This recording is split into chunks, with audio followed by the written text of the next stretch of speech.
Okay, welcome to the May 21st meeting of the Northampton City Council. I'm City Council President Rachel Mayoral. I will be presiding this evening along with Vice President Deborah Clemmer. As usual, you are being audio and video recorded on Zoom as well as in person. The meeting can also be watched on Comcast Channel 15 or by streaming on Northampton Open Media's YouTube channel. I think we can do an aye vote since everyone is in the. Can you enable us? Enable you. The video? Oh, yeah. Well, the host should be able to do that themselves, but, No, but okay. Okay. The problem is if I do that, I have to. Okay, let's do well, let's do it. Councillor Davis, Present. Councillor Dubs, Here. Councillor Clemmer, Here. Councillor Loisel, Here. Councillor Mayoral, Here. Councillor Nabad, here, Councillor Perry, Here. Councillor Robbins, Here. Councillor Stratton. Here. All right. Okay. We have everyone here. So I'm going to start by some announcements of public hearings. Let's see. Yeah, you. We're going to have something wrong? Oh. We're going to have 5 National Grid Verizon poll petitions at our June 4th meeting. Per MGL, Chapter 166, Section 22, the Northampton City Council will hold a public hearing on Thursday, June 4th, 2026 at 6:30 p.m. Council chambers for the following National Grid Verizon poll petitions. 25.323, National Grid Verizon petition to install 3 jointly owned poles on Burt's Pit. 25.324, National Grid Verizon petition to install 1 jointly owned pole on Burt's Pit Road. 25.325, National Grid Verizon petition to install 1 jointly owned pole on Burt's Pit Road. 25.326, National Grid petition to install 1 singly owned pole on Burt's Pit Road. And finally, 25.327, National Grid Verizon petition to install 1 jointly owned pole on Burt's Pit Road. Instructions for accessing the hearing remotely may be found on the June 4th, 2026 City Council agenda to be posted at www.northamptonma.gov no later than 48 hours prior to the meeting. The City Council will hear all persons who wish to be heard therein. And then we have another announcement of a public hearing, the FY 2027 budget. Per Northampton Charter, Section 7-4, the City Council will hold public hearings to consider the proposed FY 2027 operating budget on Wednesday, May 27th, 2026, and Tuesday, June 2nd, 2026, at 6 p.m. Council Chambers, 212 Main Street, and also we'll have remote participation available. The public hearing will be conducted hybrid, and instructions for accessing the hearing may be found on the May 27th, 2026 and June 2nd, 2026 City Council agendas, posted no later than 48 hours prior. I believe the May 27th one is posted, and the June 2nd is not yet, but will be soon. The proposed FY 2027 budget will be available for inspection by the public beginning May 15th in the following locations. And online at the City of Northampton's website, www.northamptonma.gov, and then the hard copies are at Forbes, Lilly Library, and the City Clerk's office in City Hall. So, with that behind us, we're going to get into public comment. So if you wish to make a public comment, please sign up on the sheet if you're in the room. And if you're on Zoom, use the raise hand feature, which is usually on the bottom menu part on React. If you want to submit a public comment, please email it to City Council. Thank you. City Council at northamptonma.gov. And as usual, I'll alternate between the room and Zoom. Please state your name and your city or town, and we welcome you to share your pronouns. To ensure that everyone has equal opportunity, council limits comments to maximum 2 minutes. After 2 minutes, I will ask you to finish your sentence, or Vice President Clemmer will. If someone has already said something you agree with, feel free to just second their thought. According to council rules, we do not respond during public comment. Your protected speech is a constitutional right and one that we ask you to wield with consideration and respect for all, and with recognition that this public space grants you that freedom and is shared equally by everyone. You may speak on any topic. It does not have to be an item on the agenda. All comments should be directed to the council. So let's see. I will start here. I see we have Nick. Good evening. Yes, good evening, everybody. I'm back to ask, as I did at the last council meeting, that there be a time during council meetings when city council people answer questions that are put to them by the public. I don't know why that is not done here. It's done in other communities. I think it gives way too much power to the mayor and council. The public has no opportunity to learn what councilors are thinking about key issues. Last week, one of the citizens said that the mayor had transferred money out of the school budget to pay for Picture Main Street. And I would like to get an answer whether that's happened, how much has been transferred, and why that's the case. I think many other people would like an answer to that in public, where people are on the record who are on the council, who were elected, to know what their position is about these things. And it's to my mind, it's an extraordinary situation where people are confronted with going and like talking to the Wizard of Oz and hope you get an answer back. So I really hope that you will change these rules. And I know that there are other people who feel the same way, and possibly they'll speak up about it also. Thank you. Recording in progress.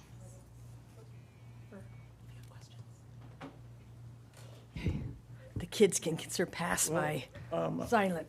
Do you want to just... Okay, now on. Thank you. I'm going to look on Zoom. Okay, thank you. I don't see anyone on Zoom, so I'll go back to the room.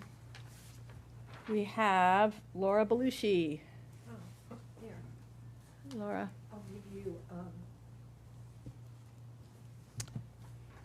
excuse me, did I bump you? You're all I'm good. sorry. No worries.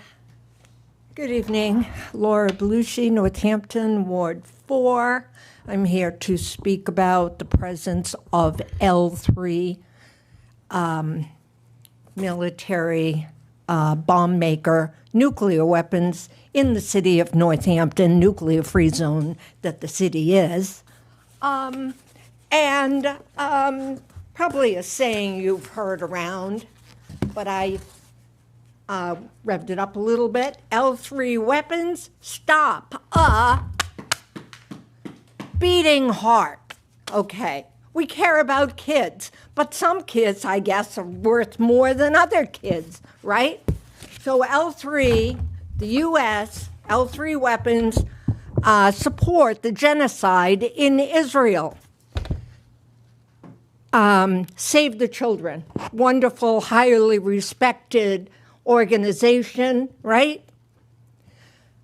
Their stats from last September, 8 months ago, Gaza, 20,000 children killed in 23 months. 20,000 kids. More than one child killed per hour. At least 21,000 permanently disabled. I have read that Gaza has the highest number of child amputees in the world.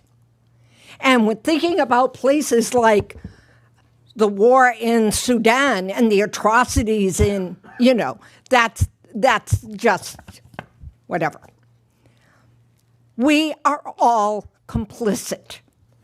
All of you, and me too, and all of them. We are all complicit. We pay taxes, and all of you allow L3 to stay in this city. Set a precedent, Northampton. Get them out. Speak up. Thank you. Okay. Thank you. Let's see. Back to Zoom, we have Dan Brindell.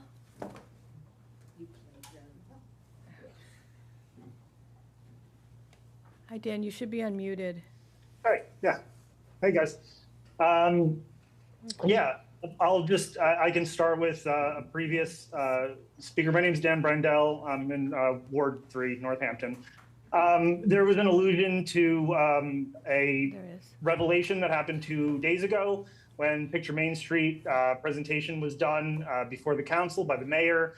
One of the counselors, sort of through questioning, asked the very specific question of, is the money that has been said to have come from ARPA funds that has gone towards Picture Main Street, was that actually from ARPA funds or was that local taxes? That was a direct question.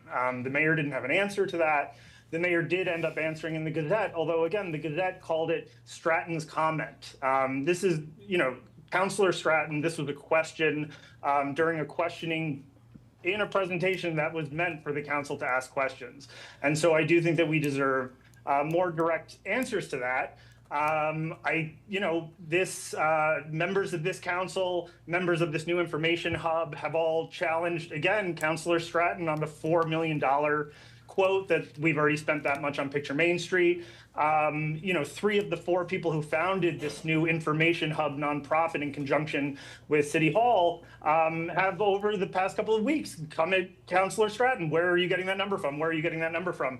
The number was given to us by the mayor at this presentation 2 nights ago. So, when we talk about misinformation or we talk about like awareness of what's going on, again, $500,000 just went straight into the Resilience Hub because our Congressman McGovern was able to get money for the homeless of Northampton, but that just went right into the Resilience Hub project. We don't know what's going on with that. Apparently it's still a stalled construction project. And I bring all this up as a larger thing, which is to beg the members of this council to vote no on tonight's zoning ordinance, an ordinance to exempt 2-family homes from site plan review. All of the things that I just talked about are places in which the city misrepresented or was not forthcoming enough. And we Dan, got that's to the time. If you bottom- could just finish your sentence. And we got to the bottom of this information through public review and through constituent interaction with this information. Lay people are happy to be involved. I'm happy to be involved. And I know counselors and, all kinds of people want to get involved in this.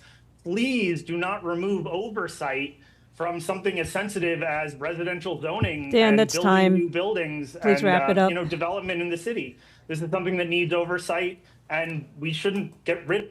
Sorry, Dan. Okay, moving back. We've got Abby Spector.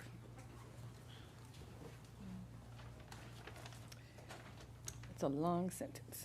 Hi, Welcome. my name is Abby Spector, Ward 6, she, her pronouns. I was originally going to come here to introduce the Northampton Information Hub, a new social media project focused on making local government and community information easier to understand, more accessible, and less intimidating.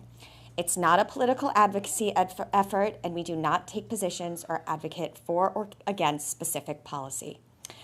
So go follow us on Facebook and Instagram. However, I decided to change my tune tonight because I cannot stop thinking about the example being modeled in our community. I attended Northampton Public Schools, and I have a learning disability. I had an IEP throughout school, and growing up, and honestly still to this day, my 2 biggest fears around the way I think are 1, being made fun of, and 2, people assuming I'm dumb. Those are fears everyone carries, but especially people who learn differently. And because of that, hearing some elected officials, former elected officials, and members of our community bully people or try to make people feel unintelligent as part of political disagreements is really painful. We all want good schools. We all care deeply about the city.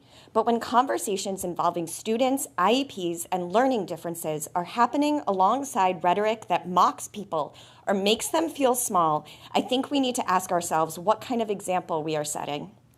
Even if kids are not watching these meetings directly, they still live in this culture. They absorb it. I just hope we can disagree with each other without reinforcing the exact fears that so many kids, especially those with learning differences, carry with them every day. Thank you. Thank you.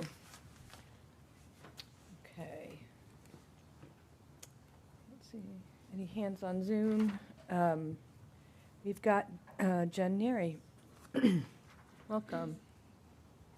And then I see there's a hand, okay. Hi there. I'm Jen Neary. I'm in Ward 3 in Northampton. I just wanted to say I'm so grateful for the community resources meeting on Monday. Garrick, amazing job running that show. It was so great to catch up on what's happening with the project. I mean, literally, and anyone who's been paying attention knows that I'm in favor of Picture Main Street, but I also haven't gotten a ton of information, so I was really excited to catch up on a lot of stuff. So thanks to everybody who was involved there. I'm really excited about Picture Main Street. I'm excited about the accessibility improvements that are so direly needed. I'm a biker. I'm really excited about the idea that I can bike through the city with my kids, which is, very limited at this point. And I'm really looking forward to a future where that will be possible. I wanted to also segue. I know that there's a vote on the table, some votes on the table tonight that will kind of seal the deal on the project at the high school in front of the high school on Elm Street. I know this is late in the process. Several of us have tried to intervene in the process along the way. We are trying to create a plan. We've been urging the city to create a plan that's safer than the one that's proposed and that is more affordable than the one that's proposed. Elm Street is the most critical corridor in the city for bicycle commuting. It connects Florence with downtown. It goes to the hospital and the high school and Smith Voc. It is a really critical component of bicycle commuting, and if we want to have an all ages and abilities network in the city, we need that corridor. So I urge you to consider that tonight. Thanks. Thank you. Okay, back on Zoom, I see Dr. Makaborski. You should be able to unmute. You should be unmuted. Thank you. You can hear me okay? Yes. Thank you. Melissa Makaborski. I live in Northampton. I want to second what Nick said. I love his idea of having the ability to ask questions. I'm a fan of being able to ask questions, and I'm a fan of critical thinking. And I think, unfortunately, that's fallen by the wayside and is being attacked in this city. We need to all think about that. We heard some really interesting information recently at the last meeting when Councillor Stratton talked about the ARPA money. So here's the thing. Mayor Chiara lied to us about this. She's lied to us about a lot of things. That ARPA money was one-time funds that she spent on recurring operating costs. She then took revenue and put it to the side and called it ARPA funds when it was not ARPA funds. Now, I have a question because I can't find anywhere documentation that that money was put into the enterprise fund, which is a closed system. So was it? And I don't see why we shouldn't get an answer to that question and why the Finance Committee wouldn't be able to access that information. Second thing I just want to point out is there was a very interesting slide in the presentation that showed side by side if we reduce the scope of the project, how would that affect funding? And I want to tell you something. PVPC doles out money to every community in Western Mass and the Pioneer Valley. We are taking a huge share of that money for this project, and other communities are not happy. There's a lot of talk about reducing the scope of this project, and I am quite sure that we would still receive state and federal funding if we reduced the scope to something that increased ADA accessibility, but got rid of the extras that we can't afford. That would allow us to fund our schools and make sure that our children with disabilities were also taken care of, which is critical. You all need to start asking some questions. I'm getting really tired of watching everybody smiling, shaking their heads. Marissa, that's time. If you could just wrap it up, please. Thank you. Thank you. Okay. Right. Anyone else in the room who didn't sign up but would like to make a comment? Okay. And I don't see any hands on Zoom, so I think that will end our public comment period. And we'll move on to announcements from councilors and the mayor. Announcements. Yeah, go. The Veterans Day Parade, Memorial Day Parade is on Monday. It kicks off in Florence, and I think it starts at 10:30.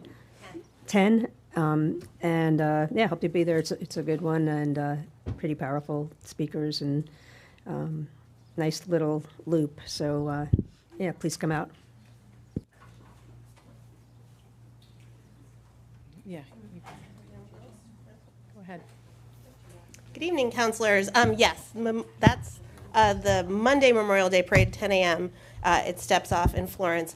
On Sunday, there is the Leeds Memorial Day ceremony that always happens, and that is at 1 p.m. this year across from Leeds School. So everyone's welcome to either of those events that are really important. You know, this is not how I usually like to use announcements, but since this has been brought up multiple times during public comment, I would just like to read the email that actually I sent to the councilors explaining how lost revenue worked in terms of ARPA. So, dear City Councilors, thank you for organizing the May 18th joint meeting of the Community Resources Committee and the City Council to discuss the Picture Main Street downtown redesign accessibility improvements and the project updates and financing. In our presentation, I noted the use of federal ARPA funds, $1 million dedicated to support Picture Main Street design costs, and $3.15 million to use towards underground infrastructure upgrades planned in conjunction with the redesign. These funds came from the reserves resulting from the taking of $10 million standard allowance of ARPA revenue loss funds in FY 2022. After the presentation, one councilor mentioned the city's July 2022 report submitted to the U.S. Treasury on ARPA use.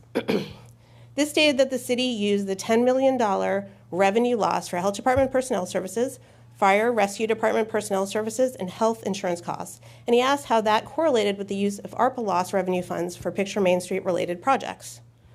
Under the ARPA regulations, all municipalities could take up to $10 million as a, quote, standard allowance, end quote, regardless of the city's actual loss of revenue due to the pandemic. Northampton reported the use of ARPA loss revenue in that July 22 U.S. Treasury report.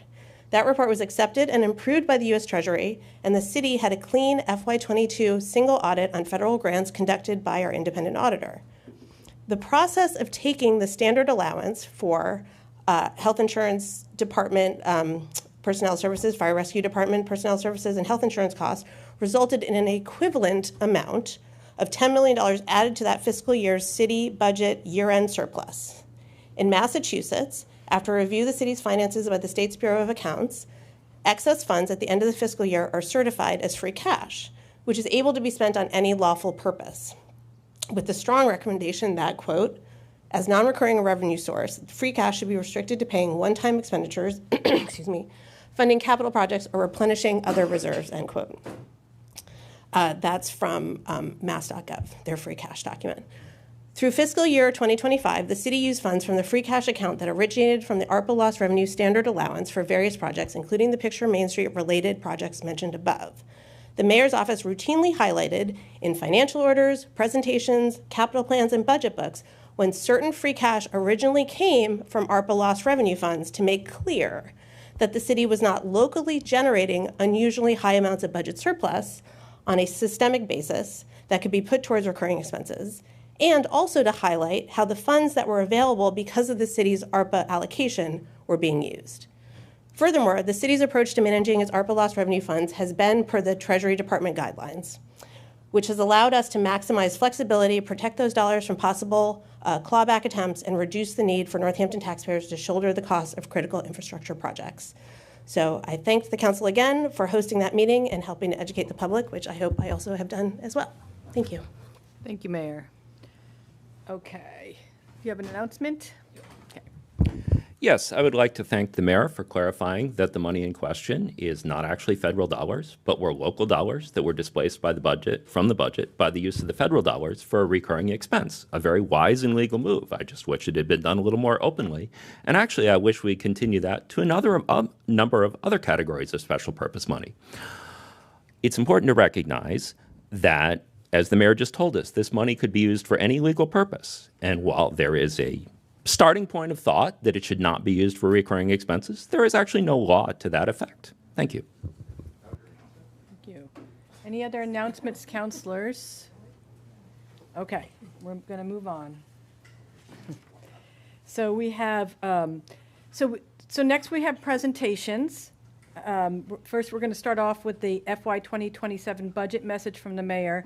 I want to just check in with councilors about the process. Typically, what we do here is the mayor reads her budget message, and we don't ask questions about the message. It's a message, but we do have we do keep questions, and when we get to the financial orders related to the budget later in the agenda, we relay those questions, and the mayor and the mayor's office can write down those questions to make sure that they're kind of addressed either through the public hearing or by June 4th.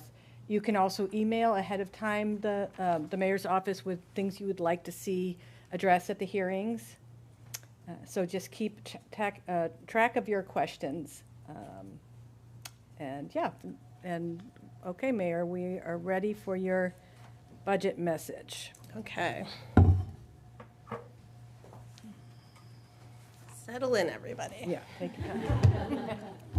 It is a page shorter this year, I want to note. Okay. Good evening again, councilors. To the honorable members of the City Council, I submit for your consideration and approval the proposed $152,532,527 fiscal year 2027 budget for the City of Northampton in accordance with Article 7, Section 7-3 of our charter. The budget is comprised of $136,225,218 general fund combined with 4 enterprise fund budgets for water, sewer, solid waste, and stormwater and flood control. This budget proposal represents a 4.63% increase over the current FY26 City of Northampton budget, which ends on June 30th, 2026. So once again, as I write this budget message, the country and the world are in turmoil. To try and encapsulate what is happening feels inadequate. We live with anxiety and uncertainty every day because of the dangerously unstable leadership, vindictive policies, economic illiteracy, and hateful rhetoric that comes out of the White House. This year, we have watched as masked federal agents stormed Minneapolis streets, ripped people from the community, and murdered residents while the steely people of that city fought back. Hate crimes fueled by Islamophobia, anti-Semitism, racism, homophobia, and transphobia are on the rise. On May 4th, 2026, the U.S. Department of Education opened a Title IX complaint against Smith College for its admission of transgender and non-binary students, twisting the historic civil rights law into a weapon of discrimination. Reproductive rights and freedom have been stripped from millions of people. Misinformation about vaccines and public health threatens lives and adds to healthcare costs. More and more Americans are losing health insurance coverage as Affordable Care Act and Medicaid funding has been slashed, and more people find themselves one crisis away from losing housing. In terms of the economy, the threat and consequences of tariffs that loomed last year and continue to spur inflation have been compounded by the war with Iran. The geopolitical ramifications include spikes in fuel and fertilizer prices that are disrupting the economy and squeezing our household checking accounts. Economists warn that the global economy may be facing a triple financial bubble fueled by the artificial intelligence industry, the cryptocurrency market, and huge public and private debt levels. Yet, members of the federal administration seem more interested in how to exploit their offices for personal profit than developing policies to safely regulate industry and provide sound fiscal stewardship. The policy failures from Washington exacerbate what the Massachusetts Municipal Association has called a perfect storm of historic financial pressures on cities and towns across the Commonwealth. We are all contending with skyrocketing health insurance premiums, energy price shocks, and diminished federal aid. Many of us are struggling with a flawed state school funding formula that is failing to help municipalities manage the rising cost of special education and other school services. Municipalities, big and small, are left to navigate these treacherous waters without much help. Unlike the federal government, we must balance our budget every year. Also, unlike the federal government, our ability to raise local revenue and keep up with inflation is constrained in Massachusetts by Proposition 2.5, which requires voter-approved overrides to raise the property tax levy beyond the statutory cap. That's why 54 Massachusetts municipalities held override referendums last year, and even more are expected this year. We've already seen votes held or scheduled in Western Massachusetts in Athol, Deerfield, East Hampton, Hadley, Southampton, Sunderland, and West Hampton. And where overrides have not passed, severe budget cuts are expected to follow. To meet our legal and fiduciary obligations and maintain essential services year in and year out, and help avoid or mitigate disruptions from external sources, we must develop realistic and sustainable multi-year budgetary plans. We do receive sound guidance from the Commonwealth's budget experts at the Division of Local Services, which Northampton uses to inform our fiscal management principles. And for the last 13 years, Northampton has been guided by the Fiscal Stability Plan. The linchpin of the plan is the Fiscal Stability Stabilization Fund, maintained by periodic overrides spaced several years apart and annually by portions of any budget surplus. Typically, stabilization funds, which are akin to interest-bearing savings accounts, are tapped for one-time costs such as capital projects. The Fiscal Stability Stabilization Fund, however, is intended to provide temporary help with always increasing operating costs above and beyond what new revenue we can generate within the confines of Prop 2.5.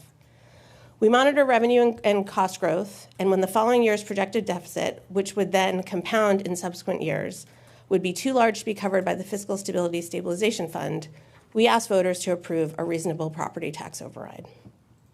This approach allows us to maintain services, replenish the fund, and continue the plan for another multi-year cycle.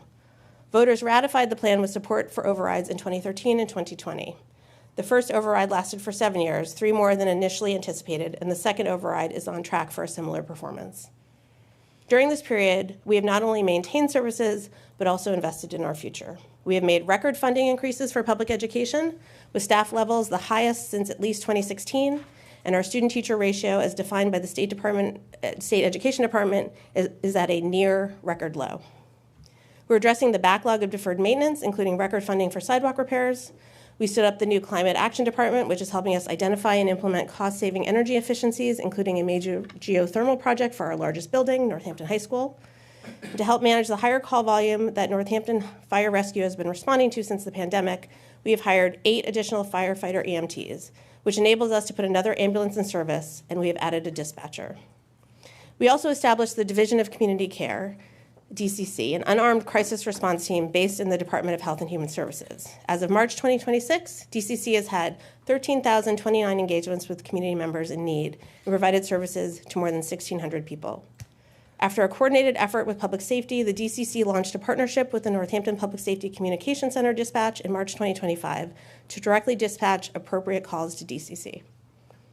In an unstable world, for cities to survive and thrive, we have to pull together and build a stable foundation for ourselves.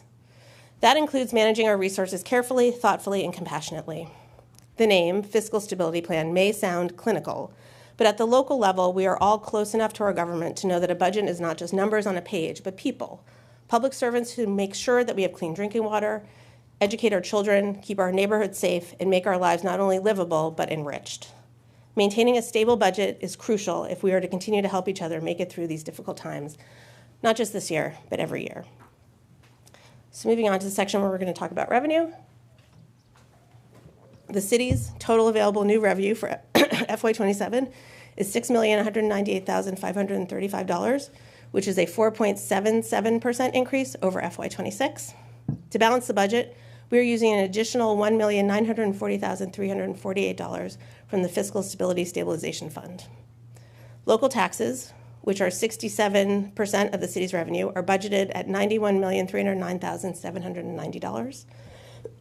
Of that total, real estate and personal property tax revenue made up 90% of our local taxes, or $84,174,774. This includes the 2.5% increase to our property tax allowed under Prop 2.5 and new growth. New growth comes from new construction, renovations, and other property tax increases. While we aim to meet this estimate, new construction depends heavily on the broader economy as well as the cost and availability of materials. In the FY26 budget, we aggressively pushed many of our revenue estimates to generate more revenue capacity to support the additional increases to the Northampton Public Schools and to build an additional staff for fire rescue and dispatch. In FY27, we have pushed some of our revenue estimates even higher. Each year, when calculating how much revenue is likely to come into Northampton from every source, we need to estimate what we think will happen based on previous years and current conditions. The Department of Revenue recommends that these estimates be no greater than 90% of the actual amount received in the prior full fiscal year. We are pushing many of our estimates higher than that. With the current economic and global political situation, this continues to involve risk. And by stretching our revenue projections to this degree, we have also greatly reduced our capacity to grow and absorb increases in the next fiscal year.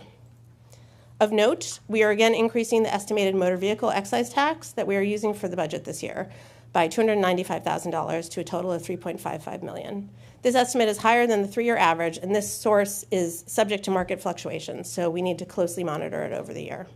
Hotel, motel, and meals excise tax revenue has continued to be generally strong, and we are increasing their projections respectively by 12.82% to a total of $1.1 million and 6.95% to a total of $800,000.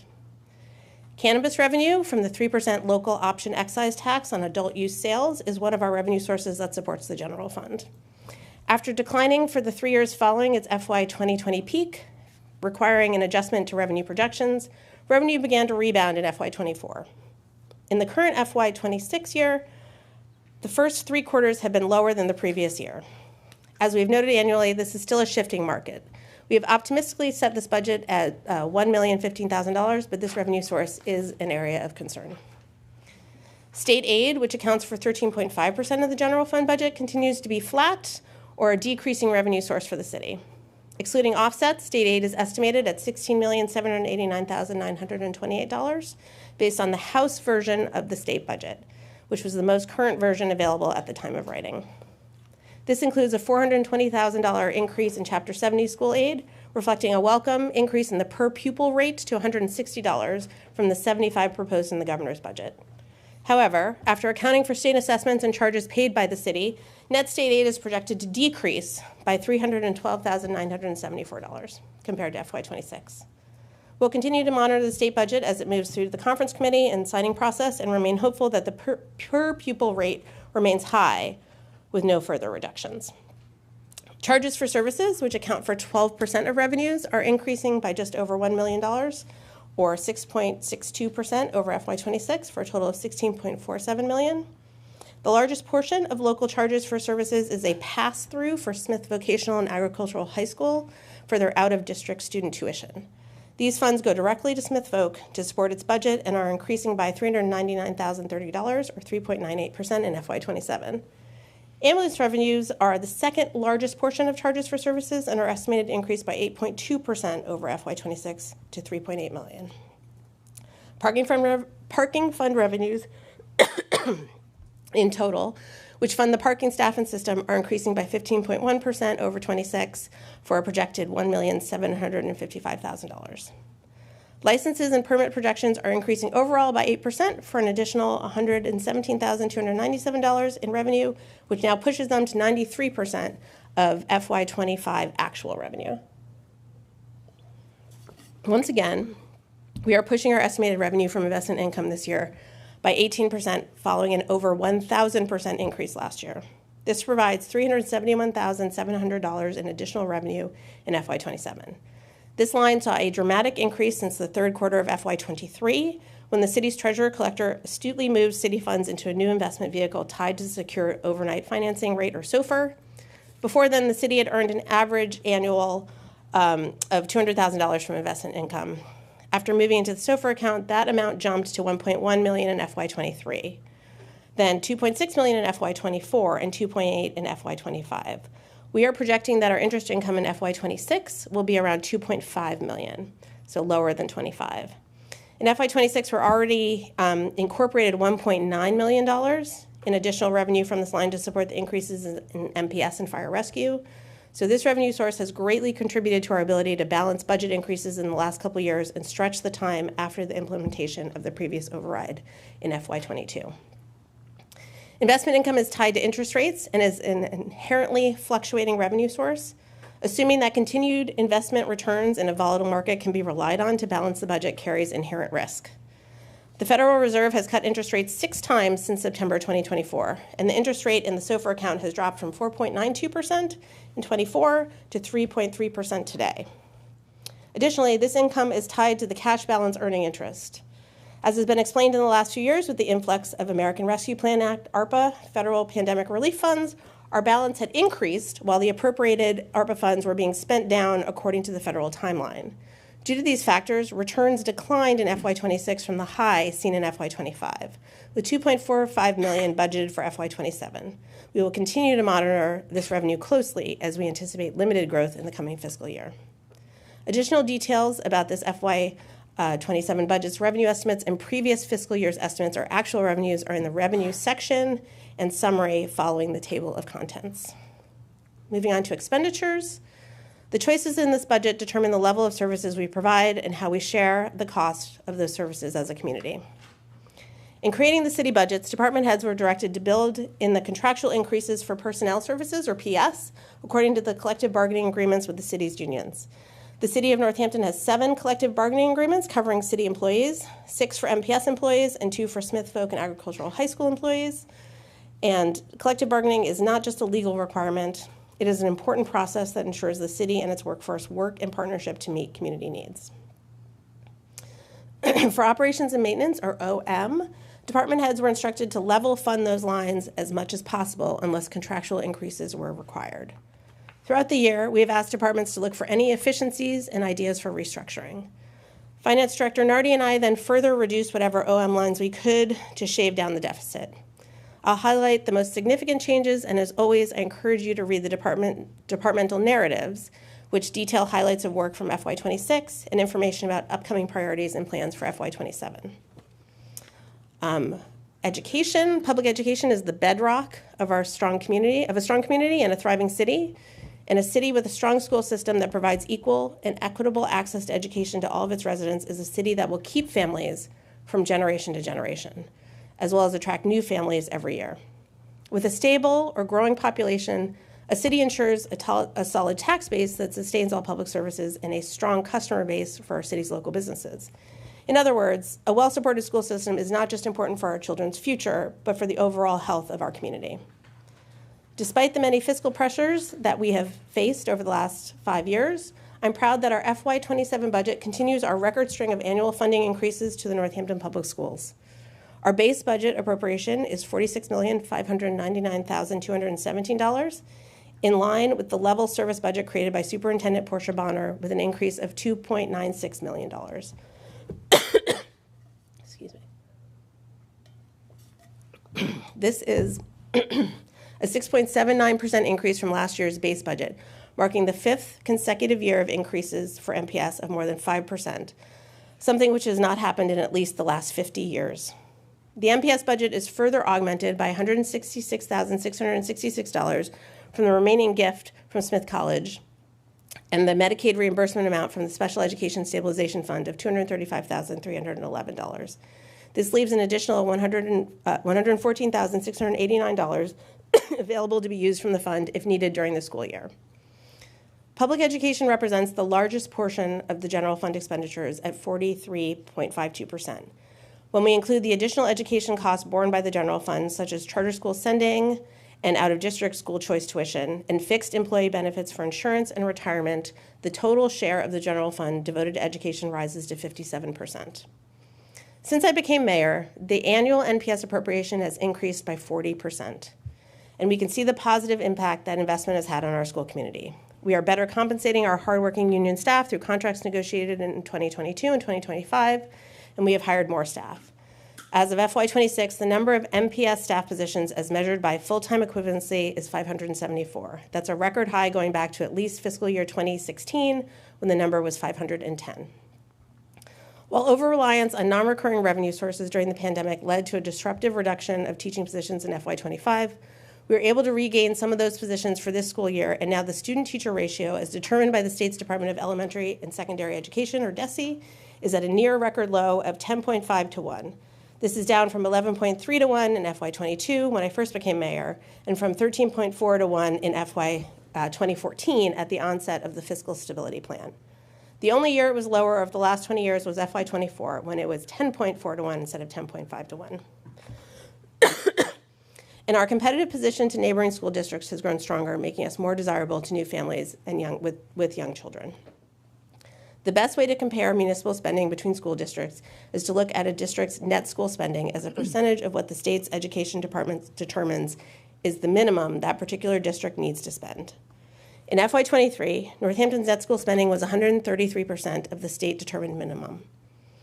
In FY26, it is 152%. This is the highest such percentage for MPS recorded by DESE going back to the year of education reform in FY 1993. When comparing Northampton to the 14 other municipalities in our region with their own K-12 school systems of at least 1,000 students, in FY23, Northampton ranked 5th behind Longmeadow, Agawam, Ludlow, and East Longmeadow. In FY26, we ranked 1st. Similarly, among these same K-12 districts, according to DESE data, in FY23, Northampton ranked 5th in student-teacher ratio behind Palmer, Ludlow, Greenfield, and South Hadley. In 2026, Northampton ranked number 1 among that group. We have been able to support increased funding for MPS because of the fiscal stability plan. Over the last 3 fiscal years, we have drawn $5 million from the Fiscal Stability Stabilization Fund to support MPS. This FY27 budget will draw an additional, as I said, $1.9 million to support MPS and other city services. These one-time transfers from the fund have always been made with the explicit understanding that they can only be sustained in subsequent years with additional recurring revenue that comes from the passage of the next override. In other words, we can only sustain this level of spending if Northampton voters agree to ratify and extend the fiscal stability plan via the next override referendum, which we expect we will need to be voted ahead of the FY28 budget. When you look in the Northampton Public Schools section of the budget book, you will see a budget recommended by the school committee using a base budget city appropriation of $50,372,969, which would be a 15.4% increase and is $3.77 million more than what we are able to responsibly and sustainably provide. Most of that money would be used for hiring additional staff, which would be a recurring and compounding expense because of annual salary and benefit increases. As I mentioned during school committee deliberations, such a budget would not only drain all reserves in 2 years, but also create an $8 million deficit. While the school committee's recommendation was made with the best intentions, I could not incorporate it into our final budget without creating a devastating budgetary situation within 2 fiscal years and violating my governance and fiduciary responsibilities. Despite all we're doing to provide our public school students, teachers, and staff with as much financial support as possible, we know that challenges remain. Post-pandemic learning loss is a nationwide phenomenon, requiring more resources to address those educational gaps.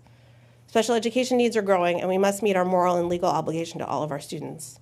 Nationwide, since 2019, public school enrollment has declined by more than 1 million children. In Northampton, over the same period, our enrollment has declined by about 331 students, a 12% loss. In the MPS budget section in this book, there is a chart titled Enrollment Projections by Grade. And in the Smith Voc and Agricultural High School section, there is one titled Western Massachusetts Enrollment Trends, which project that in MPS and throughout Hampshire County, we will continue to see significant declining enrollment. We must meet these challenges and provide equitable and exceptional educational services to every single child in the Northampton school system. We will continue to do all we can to fulfill our responsibilities, both in providing financial resources to our schools and exploring the best ways to allocate and invest those resources. I want to thank our outgoing superintendent, Dr. Portia Bonner, for all of her work on behalf of Northampton school community during challenging times. I look forward to seeing her further contribute to our region's education in her new role as Executive Director of the Collaborative for Educational Services. I am also eager to begin our work with incoming Superintendent, Annie Azarloza, who I'm confident will be a great addition to our school community and help us build on our recent progress. As we work together at the local level to strengthen public education, we should also collaborate to make needed change at the state level. We must keep pushing the state government to revamp its educational funding formula, which has been squeezing the budgets of municipalities like Northampton for decades. 20 years ago, state aid covered 1/3 of Northampton's net school spending. 10 years ago, it accounted for just 1/4. Today, it represents just under 1/6. The state's charter school system also continues to drain our local resources, as we must send money out of our district when local students enroll in charter schools, and the reimbursements we receive from the Commonwealth do not come close to offsetting the cost. The FY27 House budget shows that we stand to lose a net of $2,776,396 in the coming year from charter school costs. Since FY 2017, a total of $26.8 million from the general fund has gone to charter school sending tuition. Our champions on Beacon Hill, Senator Joe Comerford and Representative Lindsay Sabadosa, have been persistently pressing their colleagues and the administration to address the structural problems with the Commonwealth school funding system. They have received critical reinforcements from the best lobbyists in our state, our Northampton High School students. In March, I was proud to join a delegation of 30 students from NHS and Gateway Regional as we were hosted at the State House by Senator Comerford and Representative Sabadosa. The students organized the trip to meet with Governor Maura Healey and canvass members of the legislature's Joint Ways and Means Committee. I watched them expertly and passionately make the case for funding formula reform. All of us have an obligation and a role to play in standing with our students, raising our voices, and continuing to press state government for more equitable school funding, for a more equitable school funding system. Smith Vocational and Agricultural High School is another school district in Northampton. They are receiving 3.84% increase in the city appropriation towards their $12,247,451 budget. Out-of-district student tuition, which is set by DESE and paid by the sending communities, totals $10,414,345. The per-student sending cost is increasing from $21,693 in FY26 to $22,559 in FY27. It's estimated that a total of 584 students will attend Smith Voc in the fall of 26, with Northampton students making up 22% of the student body. I just got new numbers from this last night, and it's more like 18%, I believe. Employee benefits. The second largest general fund expenditure after education is for employee benefits, which for FY27 totaled $27,407,219. This is the city's highest fixed cost and is 20.12% of the general fund expenditures. Employee health insurance accounts for the largest part of benefits, and for FY27, that cost is estimated to increase by 6.7% to $16,634,793, which is a little over $1 million increase from FY26, and uses 16.8% of all new revenue. The percentage split for monthly premium costs between the City of Northampton and employees has remained unchanged for many years. For HMOs, the city has covered 80% and employees 20% for the past 20 years. And while PPO plans have been split evenly at 50-50 city and employee for the last 16 years. We are fortunate that we are part of the Commonwealth Group Insurance Commission, or the GIC, which has tempered our increases, although it still accounts for the second largest expenditure increase for FY27. Other municipalities have seen mid-year and larger double-digit percent increases for health insurance, which are greatly contributing to their budget crisis. So moving on now to general government. I apologize that budget season coincides with allergy season. These are really hard. In the departments that make up the general government category, almost all increases in personnel services are from collectively bargained salary, longevity, or other stipend increases. There's an increase in information technology services, ITS, which, despite covering all technology services and needs for city departments, and MPS represents only 1.8% of the budget. With continued reliance on technology for the entire city, there are growing demands in the department, and we are moving remaining software or IT lines and departmental budgets into the ITS budget. The need for quick responses to analyze, maintain, review, and address software and hardware issues, and to provide cybersecurity required the addition of 2 system specialists. OM increases reflect rising software licensing costs and the implementation of new platforms, including tools needed to meet the FY27 deadline for ensuring all digital platforms are accessible to individuals with disabilities in compliance with the ADA Title II. These investments also support enhanced cybersecurity, asset management, and reporting capabilities. We are also transitioning city permitting to a more applicant-friendly, web-based platform that will assist with internal tracking and cross-departmental coordination. In central services, there are some increases in operations and maintenance to account for the rising costs that we are seeing in utilities. In the Office of Planning and Sustainability, federal funding through the Housing and Urban Development Community Development Block Grant has dropped by approximately $11,000 compared to last year, marking a second consecutive year of reductions. Under the current federal administration, we are concerned about further cuts in the coming years. Moving on to public safety, in FY27, we fully incorporate the inclusion of 8 firefighter EMT positions into the fire rescue budget after working towards this increase for the last 2 years to address that increase in call volume. It was an honor to swear in those new members of Northampton Fire Rescue in February.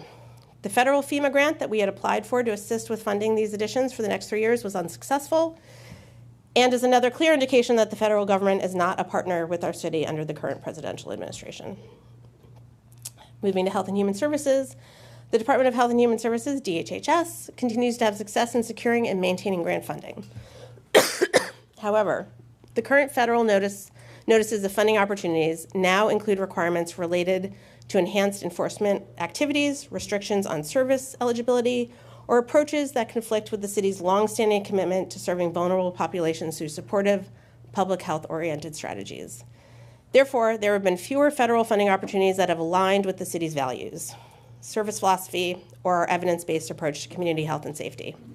With fewer grant options and more uncertainty, there are 10 positions that are vacant pending grant funding. Despite these vacancies, particularly in the Division of Community Care, DHHS continues to provide remarkable services and outcomes, and DCC has maintained expanded Wednesday through Friday and Saturday operations. The budget for the Department of Veteran Services, which serves 14 communities, including Northampton, in the Central Hampshire Veteran Service District, is decreasing by $60,996, or 7.92%. This is partly due to a reduction in personnel costs with the retirement of the longtime Director of Veteran Services, Steve Connor. There is also an adjustment to the benefits and insurance lines as veterans have passed, leaving fewer veterans receiving benefits. The Commonwealth reimburses Chapter 115 veterans benefits at 75% and may reimburse up to 100% in cases involving houseless veterans. Each community in the district pays its own veterans benefits and receives direct reimbursement from the state. It's important to note that the level of service provided to veterans is in no way diminished by the benefits decrease, which has tended to reduce over the years. Culture and recreation. Of note, under Culture and Recreation, similar to efforts the city is planning to undertake next year, Forbes Library and Lilly Library conducted a classification and compensation study, which identified salaries that are lower than comparable libraries in the state. The studies and recommendations will be reviewed and addressed over the next 3 years. Public Works.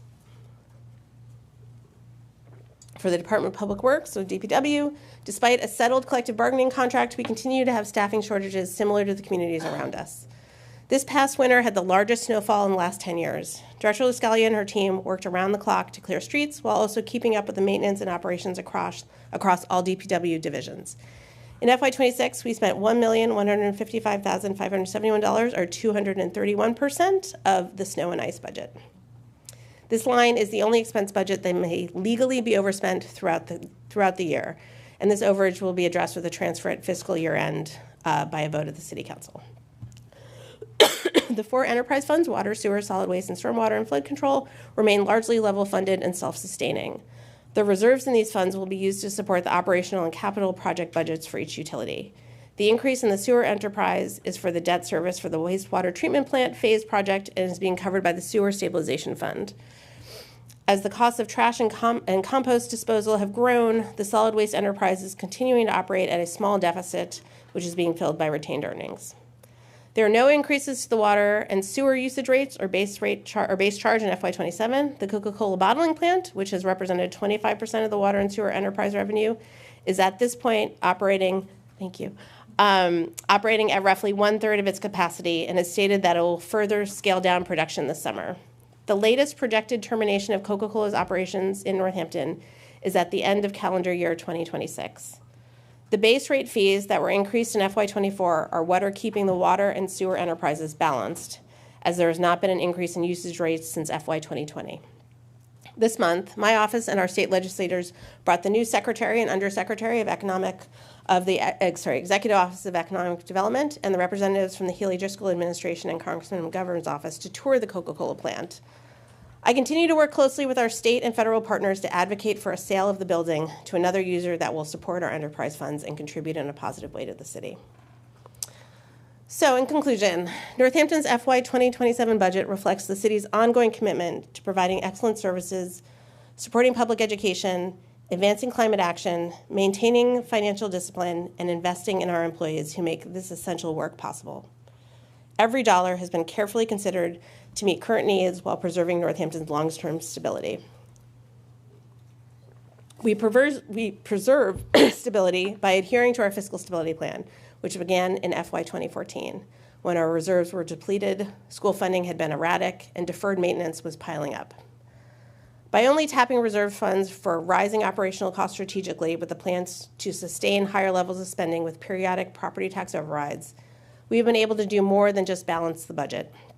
We are investing in Northampton's future, preserving Northampton's heart and spirit, and remaining a special city where people want to put down roots. We remain mindful of the importance of affordability for our residents. We work to space out overrides as far apart as reasonably possible, or responsibly possible, while also being transparent and upfront about the reality that periodic overrides are necessary to sustain service levels and maintain long-term fiscal stability. This budget adheres to this principle, and because we are able to balance the FY27 budget with the help of reserves and aggressive revenue estimates, we are not calling for an override referendum this year. However, I will reiterate that we fully expect an override to be needed ahead of the FY 2028 budget. At that point, the choice will be yours, whether to renew the fiscal stability plan and maintain services, or end the plan and reduce our level of services. Between now and then, the Mayor's office will be a source of transparent budget information to help you make an informed decision about Northampton's future.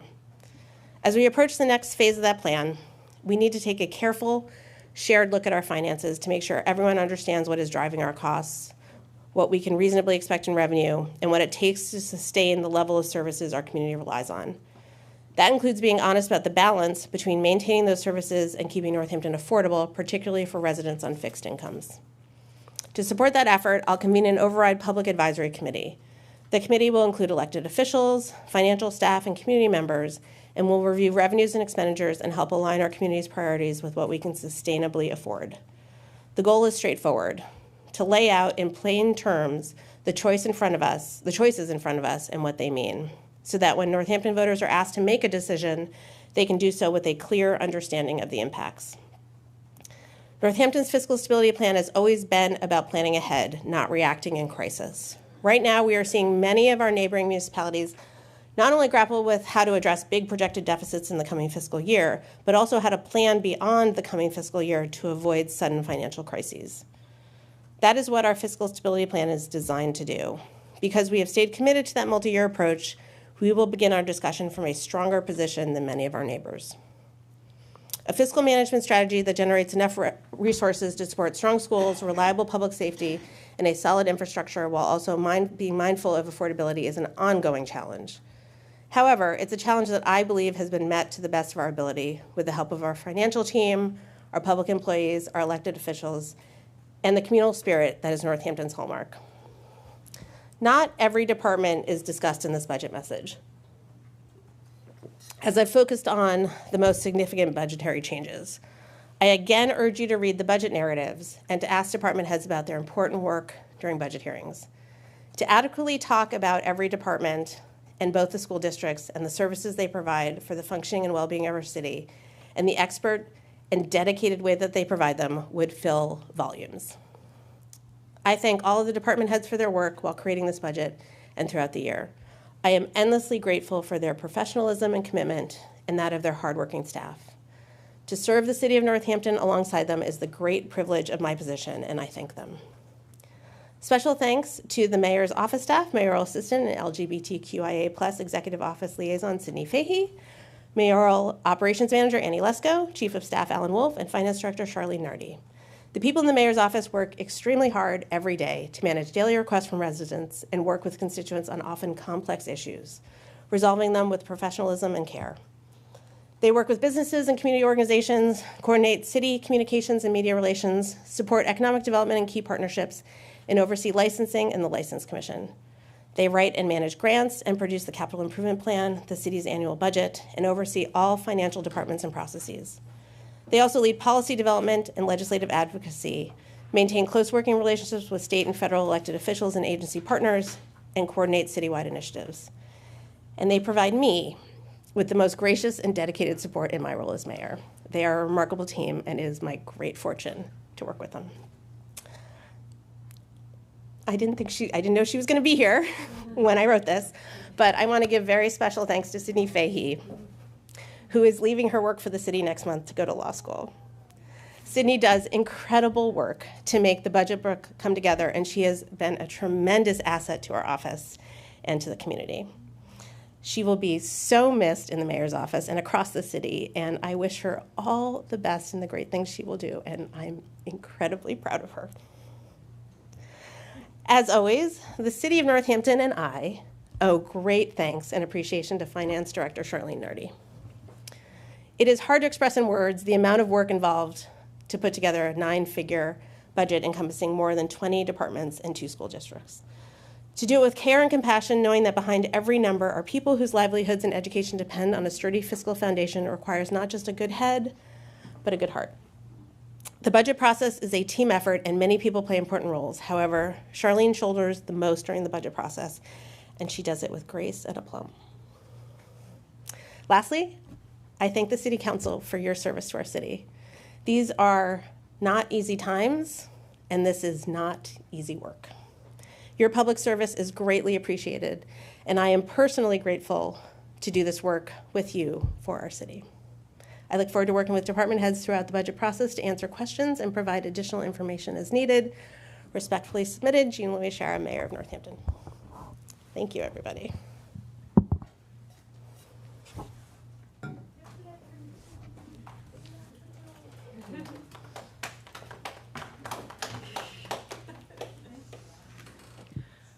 Okay, thank you, Mayor. So we have another presentation. This one, we should ask questions in real time afterwards, or accept, clarifying questions as we go. The third quarter, excuse me, FY 2026 third quarter financial report by our finance director, Nardi. Yeah, and slides, would you say? Yes, may I share my screen? Yes. Are you able to? Let me see. Send request. Oh, there you go. I don't know if you want to. Let me know if you can. There's the first one. Oops, All right. Is it being shared? Nope. No, go back. I said allow, but you're not able to? Nope, wait a minute, I can. I just didn't finish the process. Got it.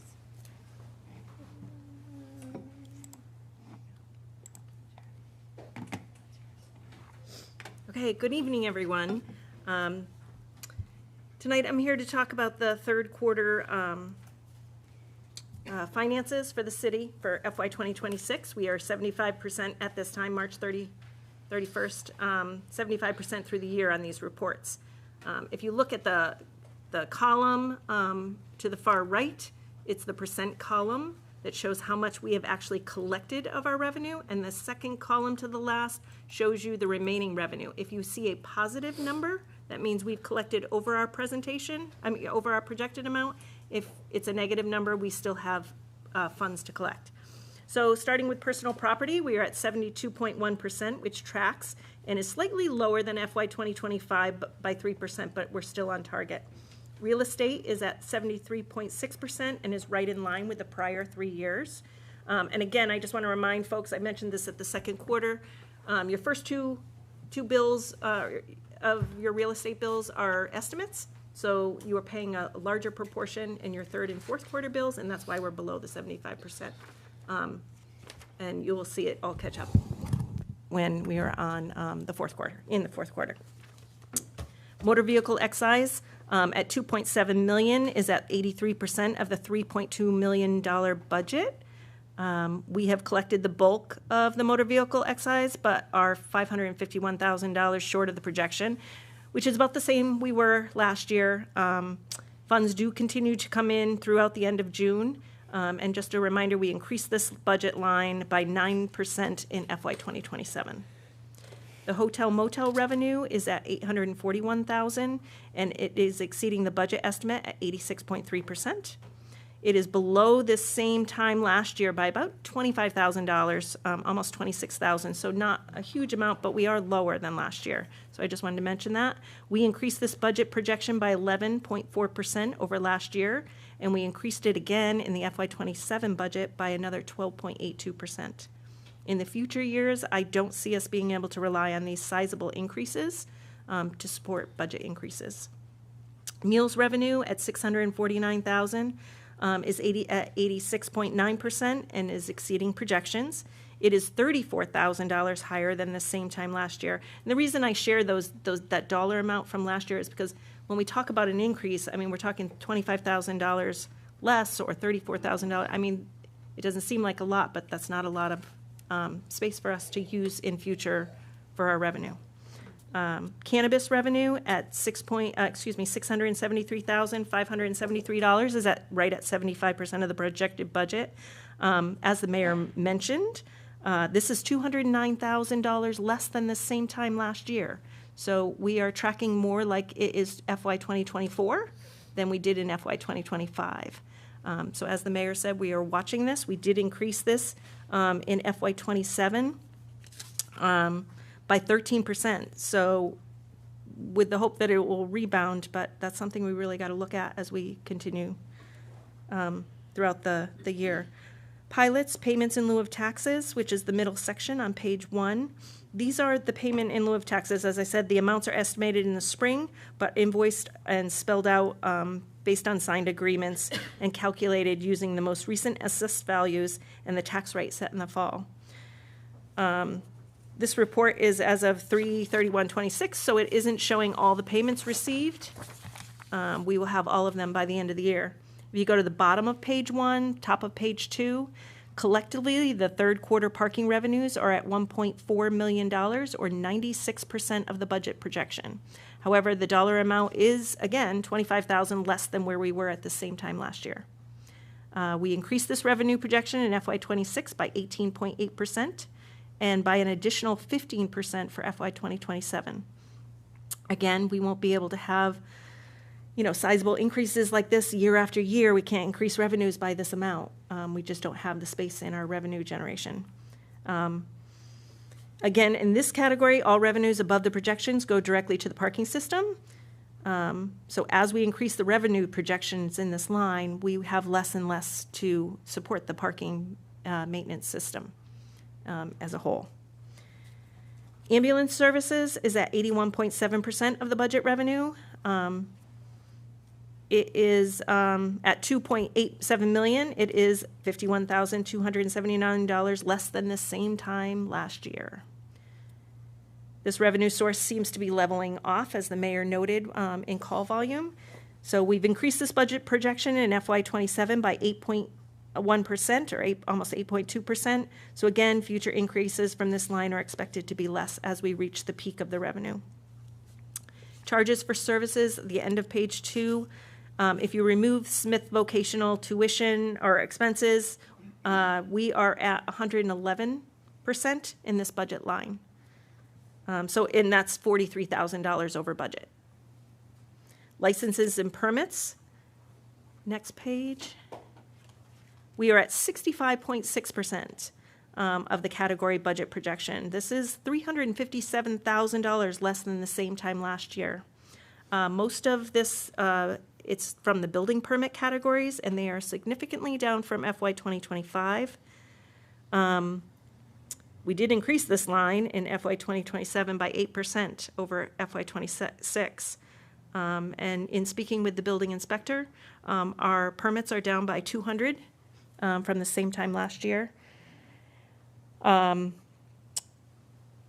plumbing permits are down by 250 permits. In part, we think this, the plumbing permits that are coming in are mostly residential versus last year there were a lot of commercial permits. That's a difference in fee cost. In talking about what the reasons for that might be, we had, in the years past, we've had mild winters. This year was a very cold and snowy winter, which may have impacted it. We wonder now if tariffs are now impacting costs, if it's finally caught up with builders and the economy on who wants to invest and move forward. So that is all stuff that we are thinking about as we move forward, and it'll be something we have to really watch. Federal revenues, the Medicaid reimbursement is at 77.6% of the projection. We generally see another payment in May or June for this category. And just as a reminder, if you notice in the FY 2027 book, I did not put the Medicaid as a revenue source. And that's because this money goes directly to the schools. I bring an order, the mayor brings an order to you to vote and move this money to the MPS stabilization fund. So we can't really count it as supporting our budget when it's going to go into the certified free cash and get moved later on. State revenues. These are the state aid revenues listed on the cherry sheet and voted as part of the Massachusetts state budget. They come in quarterly, and you can see we are right at 73.7%. Parking tickets on page 4. This line is 91% of the budget and is $83,811 more than the same time last year. We increased this line only by 2.78% in FY27 because the revenue has fluctuated, and this is actually, it is dropped since FY25. Miscellaneous category, this is the interest in investments. We are at $1.9 million, which is $251,421 less than the same time last year. This is in large part due to a drop in ARPA funds. So as we've spent ARPA funds, we have taken in less revenue. We've capitalized on having those funds. We have $88,000 as of third quarter for ARPA funds versus the same time last year we took in $226,000. This budget projection was increased by, as the mayor mentioned, 1,066% to $2 million for FY 2026. And again, she noted it, and I will note it again. We just have to be very careful with this line, as she noted. As we spend our funds, we will have less interest on our cash. So overall, general revenues, when we're moving motor vehicle, excise, because it's not complete, Smith vocational, and parking, because anything over that goes directly to the parking system, we are at exactly 75%. So we are meeting our budget projections overall. That's good news. Going to the second one, which is Q3 enterprise fund revenues. Everything is tracking as excuse me, I went to the wrong page. I apologize. We're going to enterprise fund revenues, and everything is tracking as expected with sewer, water, and solid waste. They are all in the mid 80% range, with stormwater at 77%. The enterprise funds are running ahead of their budget expectation. The percentages look very familiar to what we saw in the prior years. Just as a reminder, these budgets have not increased in the last 4 to 5 years. Solid waste went up slightly because we've increased, sewer enterprise was increased in FY 2027, but in FY 2026 they have not changed much. Solid waste is unusually high because transfer sticker sales started later. So we spread the income over the 2 fiscal years because it comes in June and July. So water and sewer, the water and sewer rates are above the 75%. All excess will go to supporting the capital infrastructure, maintenance, repair, and updates. The base rates for both are right where they should be at 75% range. As the mayor mentioned, Coca-Cola is still here, but it is targeting the end of the calendar year to be completely done. Stormwater is on target at 77.5%. Solid waste, funded by sticker and trash bag sales, both running above the 75% marks. And as I said, the stickers are sold in June and July, and therefore, depending on when they're sold, depends where the revenue gets put. So they can run slightly behind or above. Also, you will note that the solid waste enterprise fund is supported by the landfill cell tower revenue that comes in.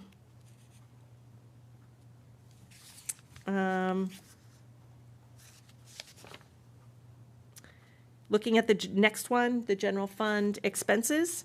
If you look at the report, you look at the far side, you will see the percent used. Since we're 75% through the year on these reports, you don't want to see things over 75%. That means that we're spending more than our budget. And, we look at that and we want to find out why. So each department, looking at personnel services, PS, and the ordinary maintenance, which are expense lines. If you travel all the way, scan that right, the column on the right. It will give you a good indicator of how things are going in each department. For the PS lines that are running at 73% or more, they will need transfers, and we talked about this because in FY26, when we set the budget, we did not have all contracts negotiated. So therefore, money is put in the personnel reserve, and then it is transferred at the end of the year when all negotiations are completed to the departments. And you have an order before you, I think in second reading tonight on the consent agenda, and that's what we're actually doing. So if you see anything above the 73% mark, it will most likely be on that list. For having a transfer. The money is already in the budget, so it's not a request for additional funds. It's just moving them from the personal reserve to the departments. So overall, expenses are tracking as expected. And then the last report is for enterprise fund expenses. And again, expenses are tracking as expected. The enterprise fund percentages tend to be lower until we get really into the spring when their season. And again, we had a really different winter, compared to the last several years of mild years of less snow. So I think they are, again, that's another reason for them running behind. And then the very last thing was the cannabis meals and hotel. If you look at this report, you can compare the prior years. And again, when you're looking at meals tax, you can see that it's slightly above where we were the prior year. If you look at the column under the local option, the $649,000, we were less than that the year before, and the same for short-term rentals. We were actually slightly above there as well. Traditional hotel, we are running slightly behind, I believe, yes. And then cannabis, you can also see we are running behind what we were last year. So that gives you an opportunity to compare all this years. And I'm happy to answer any questions or thank you. Okay, thank you, Director. Councilors, questions? Council Robbins?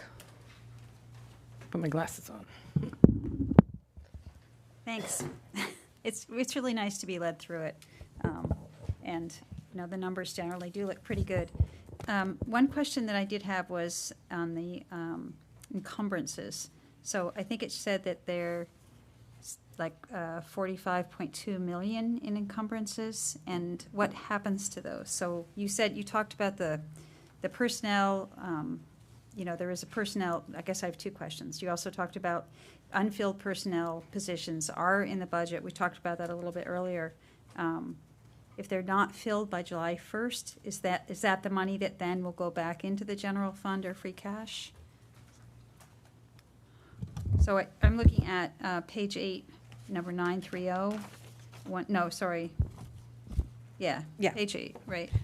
So you're right. I should have commented on that, and I apologize. So yes, I took capital improvements out because those are all your capital projects. So they're not paid for like on a quarterly basis. You can't really track them. So actually, I removed that for and I should have said we are actually at 60. If you take out the capital projects, we are actually at 68%.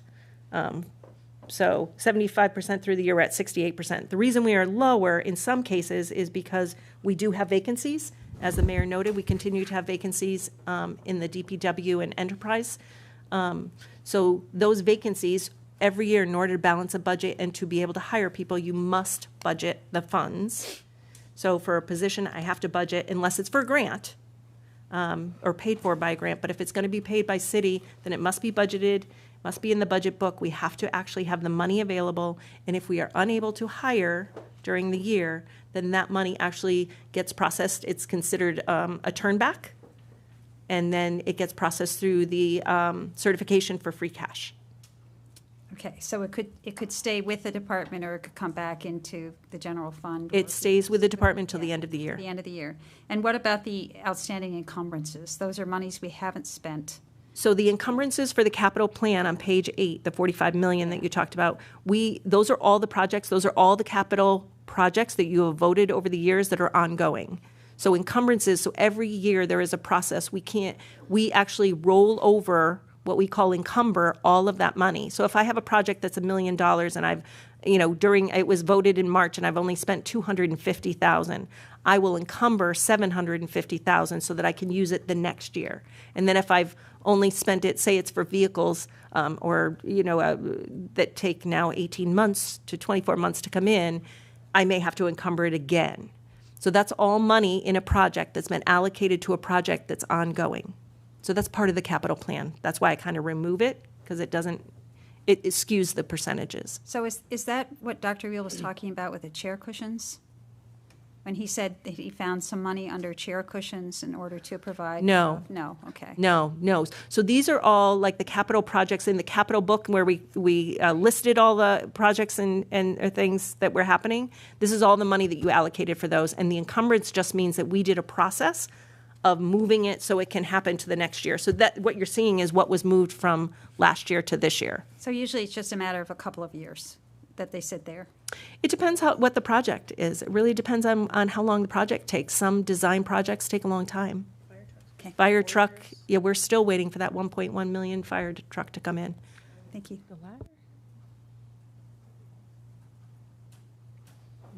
I see, I see Gwen. I'm sorry, Counselor Nabad. Thank you so much. I'm really glad that I paid my excise tax on time this year. Me and too. I usually Me don't. too. I blow it off forever. But anyway, yeah, it makes me feel like a more responsible citizen. So I guess I always thought that the pilot program was for residential only, but when you were scrolling through and I was looking through it, there's a number of different organizations that are part of the pilot plan, and I wondered if you could explain that piece and what that looks like for, like there was one for the Housing Authority, so of course I noticed that one. And then there were a couple more. So yeah, as you look at, I think they're on page, let me get back to my original page. Not this one. Yeah, I don't have it. There it is, thank you. So page 1, if you look at these are all agreements that were made prior to me with these organizations, and the contract or the MOU, the agreement spells out how we determine what gets paid every year, and it's all based on the assessed value of some properties, or like for instance, the fairgrounds, it's based on what they've taken in for revenue, and then we also use our tax rate in some of them, depending on their assessed values, and some of them we take 25% of the assessed value, and then we basically do the same we do for a house, is we calculate what the taxes would be, and then take the 25% if that's what it's supposed to be, 50%, or it could be a set figure. For instance, I think Soldier On is a set, not a set figure. I take that back. The solar array is 10,000. Yeah. Sorry. Okay, then I'm Just, sorry. just to add to that, so some of these are, had been properties that the city owned that were surplus, so essentially given to the nonprofit that had been in that building. So like Nonotuck Community School, the Community Music School, B'nai Israel, that was the water building. So when these were sold or really surplus, usually for like $1. So given to that organization, that was part of the agreement, is that there would be a pilot. Since they're nonprofits, they would make this contribution. Great. Thank you so much for explaining that. And then I guess my next thing is, like, some of the things that a couple of ideas that I've heard around the city is the idea of, well, I mean, first of all, how GIC rates have gone up. And I know at the MMA conference in January, we were anticipating all of this, and, that came out in the Perfect Storm report. But there have been some ideas of how possible, I'm wondering how possible it is, or whether it could be financially beneficial to explore something other than GIC. You may have things that, so actually, the GIC has fared far better than other insurance plans. So there are a lot, what you're referring to, there are other communities have other insurance plans, and I don't even, maybe you have some of the names, Hampshire Trust, things like that, that have seen like 18% increases. We actually have seen, I mean, don't get me wrong, $1 million increase is a lot, but we had been told to plan for more like 9 to 13%, and it actually ended up being the 6 point whatever percent. So the GIC, the move into the GIC, which was before my time, was actually a really smart move, and we have and because it is attached to the state government, it tends to be sort of tempered, and they kind of bail them out a little bit. So it's actually been a really smart move. Great, thank you. And I have one more thing, which is really an idea. I'm on to this new banana water. It's called Woodstock. It is unfortunately imported all the way from Thailand. And so what I'm envisioning is that we contact Woodstock and inspire them somehow to come to grow banana trees with this wonderful water supply indoors and produce banana water right here locally. Thanks. I'll 100% do that meeting. And I feel like the climate's maybe a challenge, but it's changing. So Gwen can build a greenhouse and I could pull it off.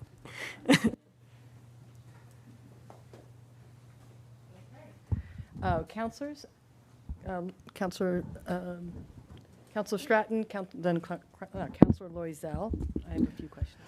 With the GIC, I think part of the reason it works is that it's big. And that reminds me that I think one of the things we could do to help with the city's health insurance costs and our people's health insurance costs is to, again, push the legislature to pass a Medicaid for All bill, which would essentially be taking something like the GIC and making it even bigger. I can't advocate for that with my colleagues out of a public meeting, but we're in a public meeting, so I'll say I would support that. I did have a question, and this is absurdly trivial in terms of money, but I was just noticing the pilot in there from East Hampton. Is that because they own like maybe 2 little parcels on the city line? Yeah, okay. I was just curious. Thank you. Thank you for that. I was going to ask about the pilot. I was surprised to see B'nai Israel on there, but then you explained it's the building thing. But it made me wonder, is there any possibility of like finding more nonprofits to have pilot payments? Do you ever try to do that? Yes, we do try. I mean, it's an ongoing, continual conversation, particularly with our larger nonprofits. Yeah. Now, I don't know how many years, I was on the council, so sometime in the last 13 years or so, Mayor Narkowitz did a really significant push and created a plan, and no one really took him up on it. So, it's a continual conversation. It's a conversation, of course, I have with Smith all the time. It's something that I push regularly. They're under no obligation to do it. So these that exist were part of an agreement that, that for whatever transaction happened, this was part of the agreement. Yeah, it was transactional. Yeah. Right. So that's why they exist. We've not had great success in getting nonprofits to, volunteer to do it. Because I was imagining all the 2015, yeah. houses of worship in the city, but I guess that's only if you can give them a building. Right. So, yeah. So it's a continual conversation, and I'm always watching what's happening in other cities with other nonprofits, particularly colleges and universities, and adding that to my case. But Yeah. yeah. Then, just minor question. I was curious, why do we get a reimbursement from PBTA? Can you give us a? That was on one of the pages, which I don't remember, but it was in the revenue page, and it said PBTA reimbursement. Yeah, so one of the assessments to the city is PVTA. There's an assessment for transportation, right? The bus's transportation. And then we bill, we actually are able to bill PVTA for a portion of that. So we get that reimbursed. Okay, thanks. We don't make out great in that deal. We don't. No.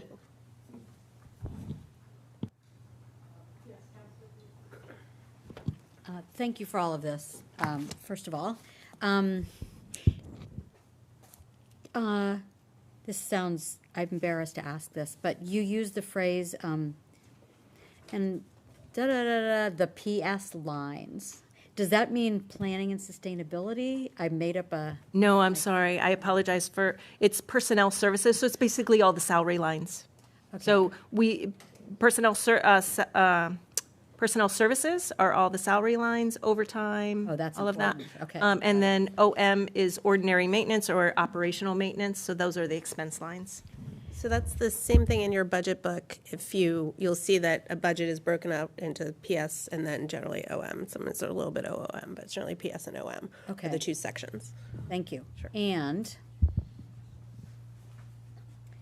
can you explain again, I feel like on one of our tours, I feel like it was familiar when you said it, something about the landfill cell tower revenue. What is that again? I bet a lot of people don't know that we have all that. So we have a contract for the cell tower there. It's a 10-year contract with American Tower, I think. I think that's them. So it's about $118,000 we receive for that contract. And we use that to support the solid waste budget. Thank you.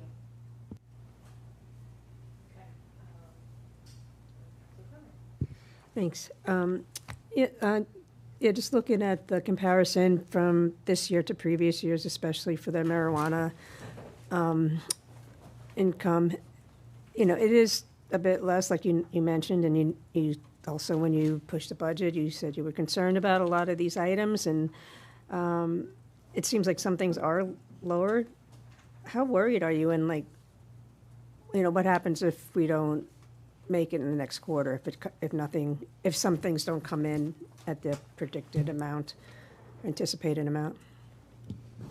So this year, I think we're going to meet our projections overall. My concern is, and we talk about this often, is we do not want to be right at 100%. Mm-hmm. So I think we will cover overall, we will come in and meet our budget projections. My concern is that the more we're right at 100%, the less money we have to refill our reserves. I mean, the FY27 budget is using $1.9 million. So if we can't refill our reserves, we still have capital. You looked at the capital plan, there's a lot of maintenance out there that needs to be done. So I'm not concerned that we won't meet the budget projections, but I'm concerned what that means going forward. FY27, I am concerned that we have pushed our revenues and that there's a lot of risk there because everything feels very unsure to me. And then you'll see in the first couple of quarters next fiscal year, how things are going, and you could adjust it at that point, or is it kind of late? So we can't adjust the revenues at that point. Once we set the tax rate, and the state budget isn't complete yet either. So this is based on the House budget, and the Senate budget is still out there, which is slightly more. I think it's $200,000 more for the city, which would be a nice thing to have. I don't know if you want to say more, Mayor. Yeah. I mean, I think you covered it, and pardon me for repeating it, but so the big problem is, or one of the issues is, even if you hit it and you're not short, the next year you have no room for growth. Like there will be nowhere for you to build in the increases that we know we have every year, right? Mm-hmm. We will have sort of topped out. So you'd be relying on that just 2.5% that we get from being able to increase property taxes by 2.5%.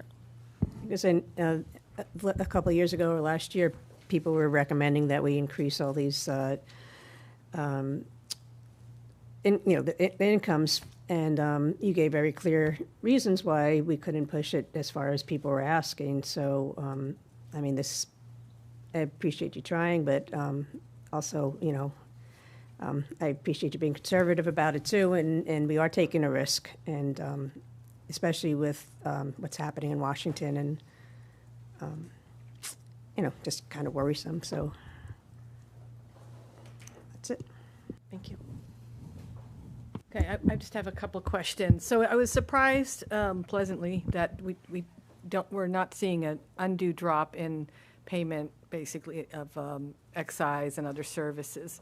But as the cost of living rises, I imagine you working folks in the city are going to have trouble meeting those. And so are you kind of expecting that, or all sorts of, any service, that our residents pay, residents are going to have a harder time paying it in the next year? So yes, Yeah. I think the squeeze is on for everyone, and I think I feel like we are a year behind when that actually started. So I think we're going to see a lot more in FY 2027. Yeah. So yes, Okay. it's a concern. Go ahead. And I was just, Yeah. and so when Director Norrie was talking about building permits, we're worried that's sort of like a leading indicator that people are taking out less permits to do Right. that kind of work. Yeah. And I was just curious about, there was conversation at the state level about social consumption cafes and I guess consummate tax revenue that goes with that. But then I haven't heard very much lately, so I was just curious about that.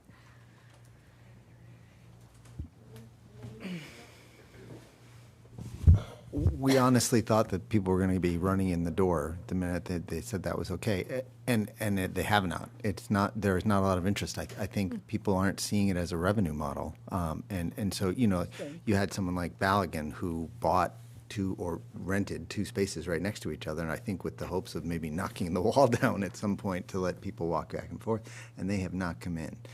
There has been some interest in.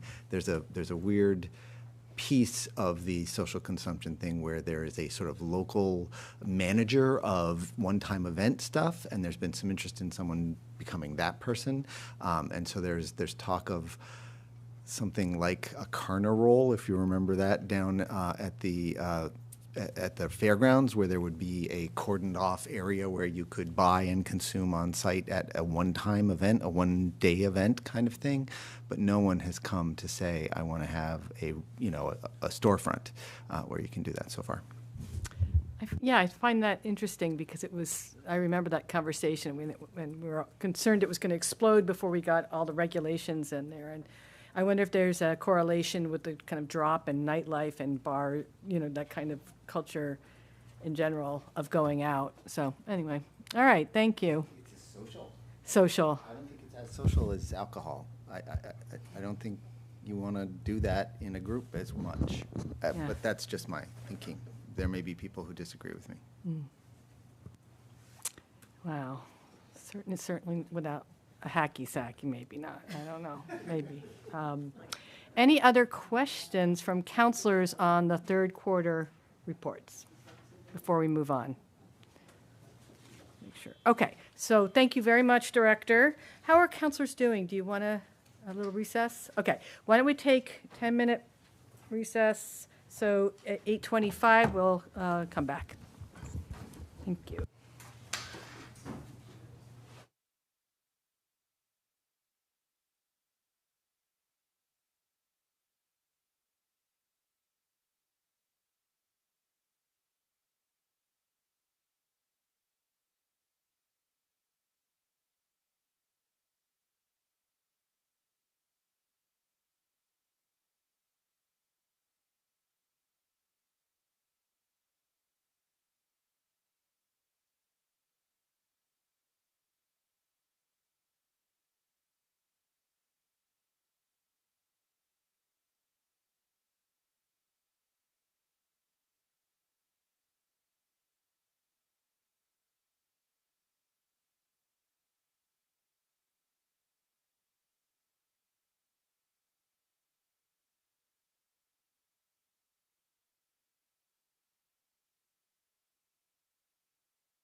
Okay, welcome back to the city council meeting.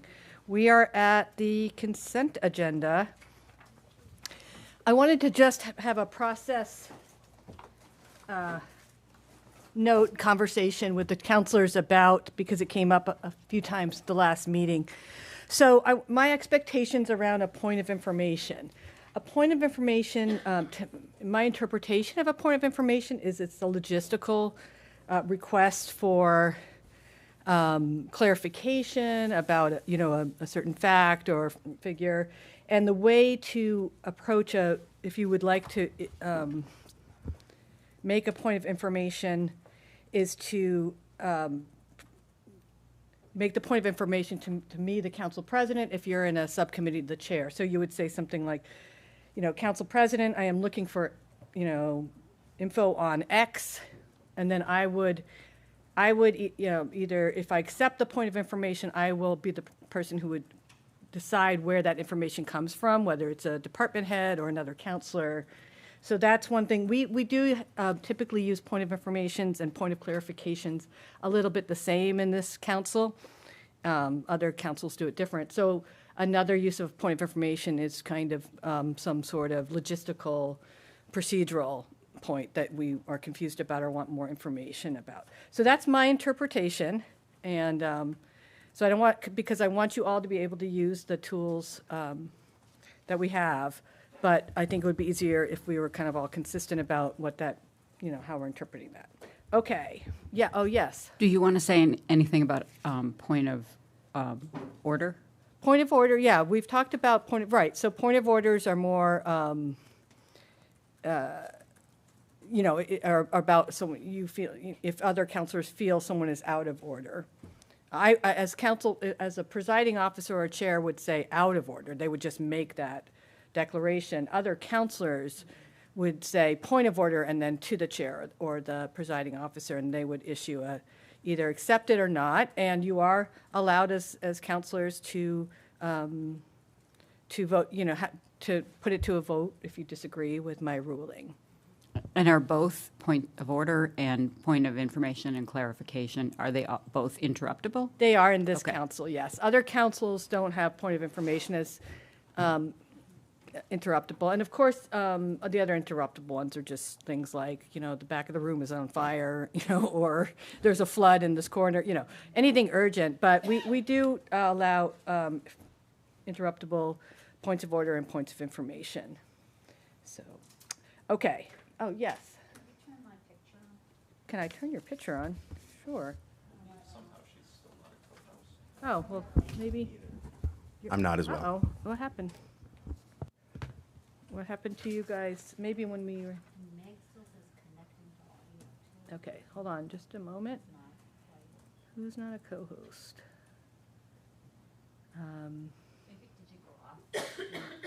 Yeah. Hold on one moment, folks. We're just dealing with a technical issue. Okay, guest. Make co-host. Okay, Councilor Robbins, you should be one. And who else? Oh, yes, okay. Okay, make co-host. Maybe something when we went off on our break. Okay, so moving on to the consent agenda.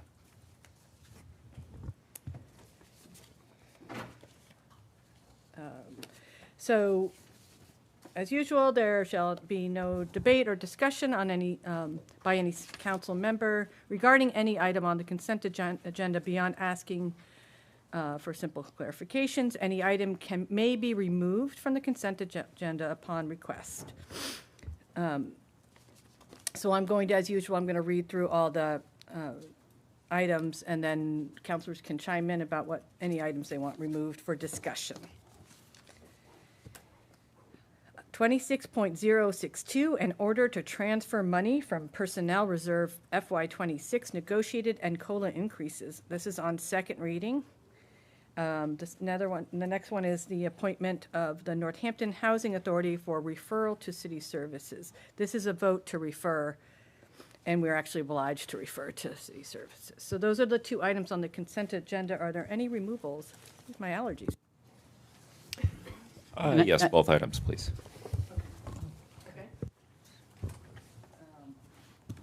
so let's go back to an order to transfer money from personnel reserve for FY '26 negotiated COLA increases. Yes, Counselor Stratton.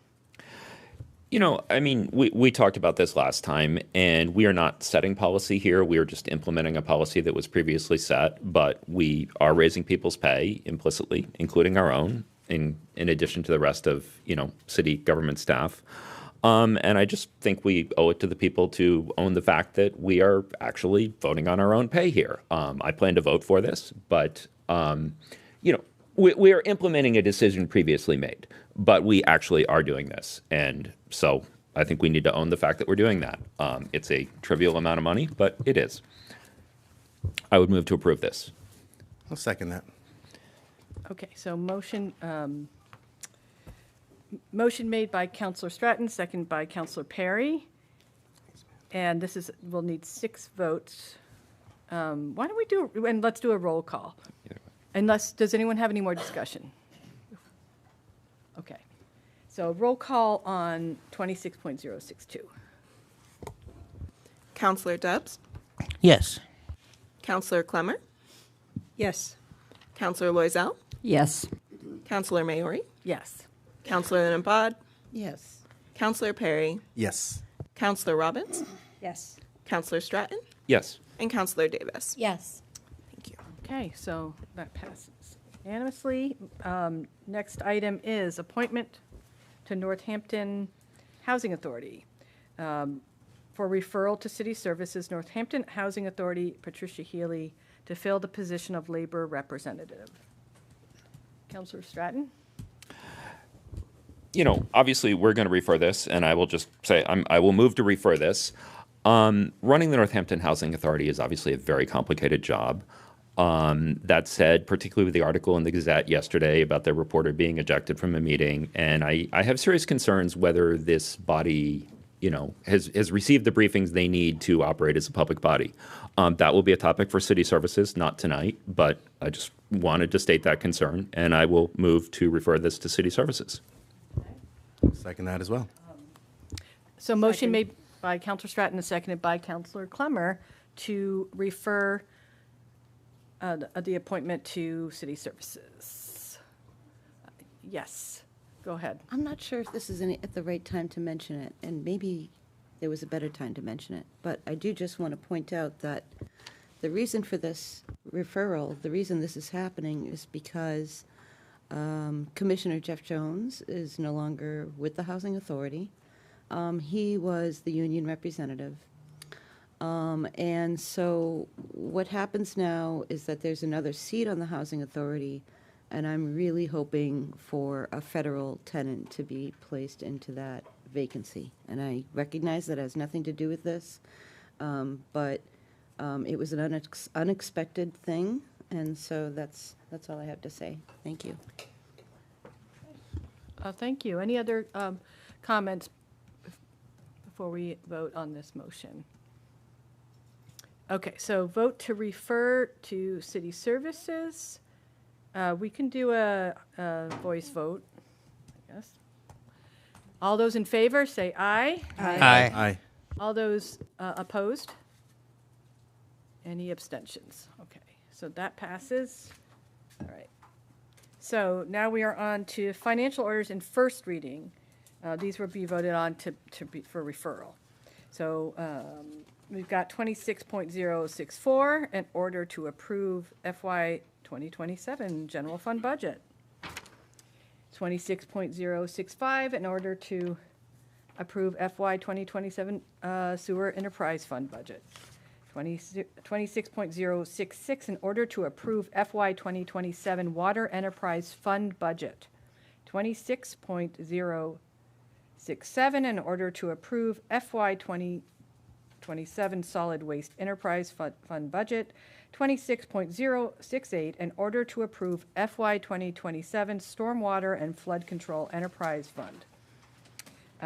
Let's see, 26.069, in order to approve the FY 2027 revolving funds. So those are all, yeah, I think they're all the ones related to.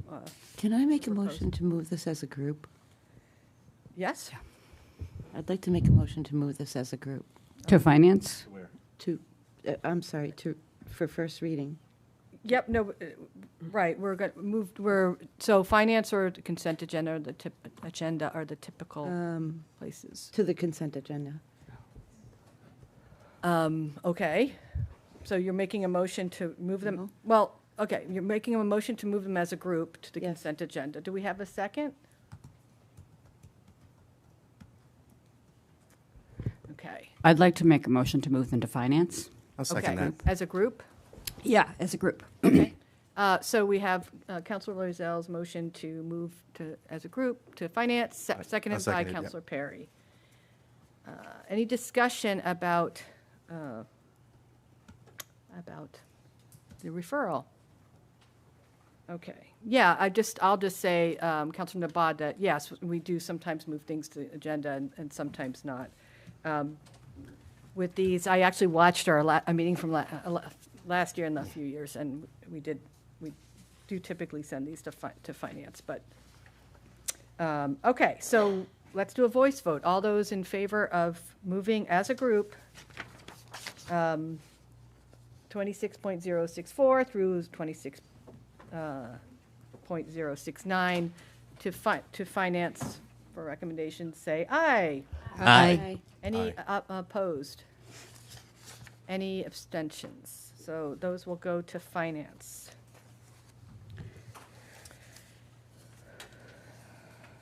Okay, let's get these out of the way. So now we are on to ordinances, right? Yes. Yes. These are ordinances in second reading. The package of the six. I guess I should. So these were referred to legislative matters. They got a positive recommendation with a split vote of with Councilor Stratton opposing. Why don't? Yeah. Do I need? I guess I should. I'll read through them, and then perhaps the chair of legislative matters could speak to them, and then perhaps the opposing voice could too. 26. Listelli's here, too. Who is?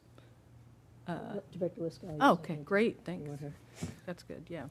26.038, an ordinance relative to one-way street on Elm Street. 26.039, an ordinance relative to bus stop on Elm Street.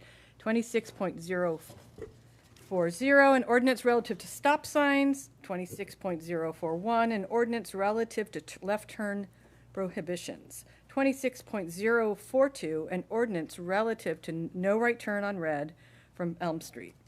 And 26.043, an ordinance relative to parking on Elm and North Elm Street. Did I get them all? I think I got it. There's another one on the next page. Well, Did you get that one? let's see.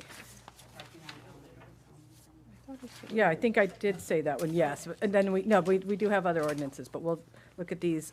So that's, yeah, thank you for telling me that the director's here. If we have questions, the DPW director. Yes, Chair. Well, for the sake of discussion, can I move to approve? Sure, yep. Okay, but we need a second? Yep, so a motion made by Second. Counselor Loisel to approve. You're moving as a group. Yeah, as a Okay, group, yeah, as a because they're group. kind of a package. Second by Counselor Clemmer. And yeah, discussion. So I'll just explain, we took this up at the last legislative matters meeting and had a discussion, and we ended up sending it with a positive recommendation, 3-1 vote.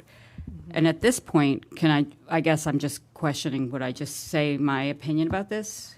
Or Yeah, I mean, you can and give a summation of, as the chair, kind of what the conversation was like, if you'd like, or, yeah. I'll let people speak for themselves. 'Cause Yeah, members of legislative matters can certainly Okay. also pipe. So, but what I guess what I want to say is that I feel like this is a perfect example of like a issue before the city where people are not going to agree about it. It's just going to make people unhappy. And I feel bad about that. And I'll just say my reasoning for thinking we should move forward with it is that well, first of all, these ordinances these changes are very specific about aligning, stop signs, parking spots with the design that's been created to make this area safer. And it's my understanding that this has gone through the process for the last two councils, all the bodies that need to hear about it. And I know that there have been some changes. I know that bicyclists, a lot of them are unhappy with it. But my feeling is that I don't want to undo all the process that has gone before us. It just doesn't seem right to me. I wasn't there, but it got this far because, and I think that during the public hearings and the meetings, some changes were made based on feedback, and I think there were a lot of competing interests and concerns. Parents wanting safe crossings for their kids, bicyclists wanting protected bike lanes. It is going to have a bike lane. It's not protected, but and I feel that I really do want us to continue the improvements we're making for bicyclists, but even among the cycling community, there's not agreement about how to do that, Yeah. So, and the final thing is, there are still some things I would like to see happen with this area, particularly Elm Street, which is making the speed limit from 35 to 25 miles per hour, because it's 25 in some places, 35 in some places, 25, and that just sort of doesn't make sense to me. But I don't think that would influence the design or affect the design. This project has, the design has been approved and accepted. It's gone out to bid. The contract has been awarded, and it's about to start. And this doesn't seem the time to try to do this kind of thing to stop it in its tracks. So that's where I stand on it. Thank you. That was a good summation. I appreciate that. Councillor Stratton? So I'm going to try to keep my remarks relatively brief on this, and then we can vote. First of all, I was there in those discussions and listened to them and heard what was said and had my own remarks and was very disappointed that the public input did not really influence this policy. The city got itself into a pickle on this one, though. And that's because while the design of this was funded with local money, not ARPA, the implementation is to be funded with $1.2 million of actual direct ARPA money, which has a deadline on it. And unfortunately, rather than doing what we did with the lost revenue and just spend those time-restricted ARPA dollars on the sort of routine, uncomplicated street paving we do every year, and then use that bonding or free cash capacity to design this far more complicated project at our leisure, we tied this very complicated project to an unfortunately complicated funding source. That's a lesson for the future. In terms of some of the things that came up, and I think an email we all got the other day, there was a claim that Mass DOT has a requirement for a protected bike lane. That's not true here. It's not true on Main Street either. There is a recommendation, but is a recommendation stated with caveats and counterindications. And some of those counterindications include things like turn volume. This is an intersection situation, and intersection risks are locally dominant. They dominate not only our bike crashes, but our bike fatalities, which is a little unusual nationally, but they dominate our bike fatalities, not only in Northampton, but in Hampshire and Franklin counties as a whole.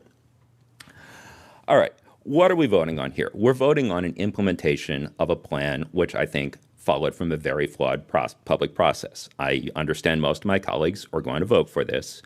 I will not enable the implementation of a bad public process by voting for this myself. Thank you.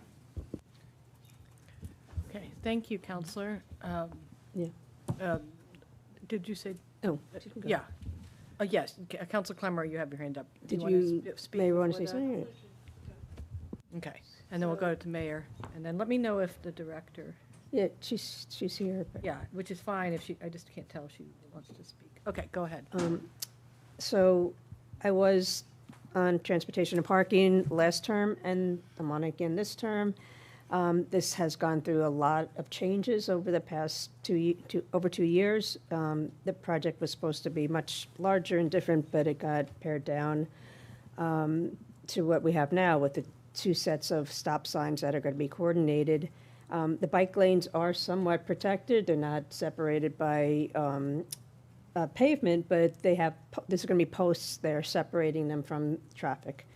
And tonight we're voting on these ordinances just to clean up all the stop signs, and that will no longer be needed because of the new traffic lights. You will be able to turn left on, was it not necessarily the one by Child's Park, thank you. Yeah, we'll be able to make left turns because we'll have stoplights, and the islands will be moved and bus stops will be moved, so everything will be more in sync. So I think the way it turned out, I think this is a really good project, and the bike lanes are separated, but we are voting on ordinances just for stop signs tonight, so I support this. Okay. Let's go to the mayor. Okay. So it looks like Councilor Davis and Councilor Nabad, and then Councilor Robbins, and then Mayor. I remember I was paid attention to these meetings as well, and I go by this area daily in Ward 5, and I remember Director LaScalia saying at some point about this project that the focus has to be safety, and there are so many other interests. I think it's complicated when there are differences of opinion about the very same thing, like what does it mean to be a safe cyclist, keeping the children safe, keeping people that pass through there. It's a commuting. But that's what made an impression on me, is like, what would be the safest thing that we can come up with? I think the point's well taken of, is this the most cost efficient? I remember some people saying we could make it safe without some of the other things, all the bells and whistles or something that some people might think that are part of the plan. And at some other time, probably not now, I'd be interested in hearing what Councillor Stratton saw as a flawed process, but that's probably not relevant now. We're going to vote on this one way or another, but that's all I wanted to say about that. Thanks. Thank you. We'll go to Councillor Nabad. Yes, I just want to acknowledge, people that I did get letters today, and, I've been getting emails throughout this process, but before I was a city councilor, I also remember there was a lot of activity around these changes, and, I vaguely remember it being something about cost, or that I think, as Councilor Stratton mentioned, there was some money that came in, and so it was like, oh, well, we should do that, so, and I know it's not ideal. At the same time, I just think there was so much that went into this that I don't know how we could stop it now to start all over again. And so I want to thank the people that contacted me today. I care, but I also, think this is a safety thing, and I think this is as good as it's going to get in this situation. I wish it could be different. If there's a better way, I wish they could be the best way and the most ideal way. And so that's all I really have to say about that. Thank you. Okay, I'm going to go to the mayor and then Councilor Loizal. Councilor Robbins, did you have your hand up? Oh. Okay, well, okay. I'll wait till everybody else. All right, so Councilor Robbins, why don't you go, because Councilor Loizal has already spoken.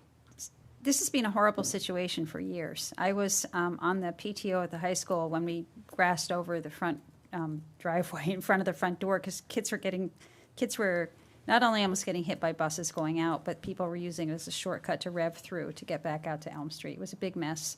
That was part of the original plan, was to take that all up.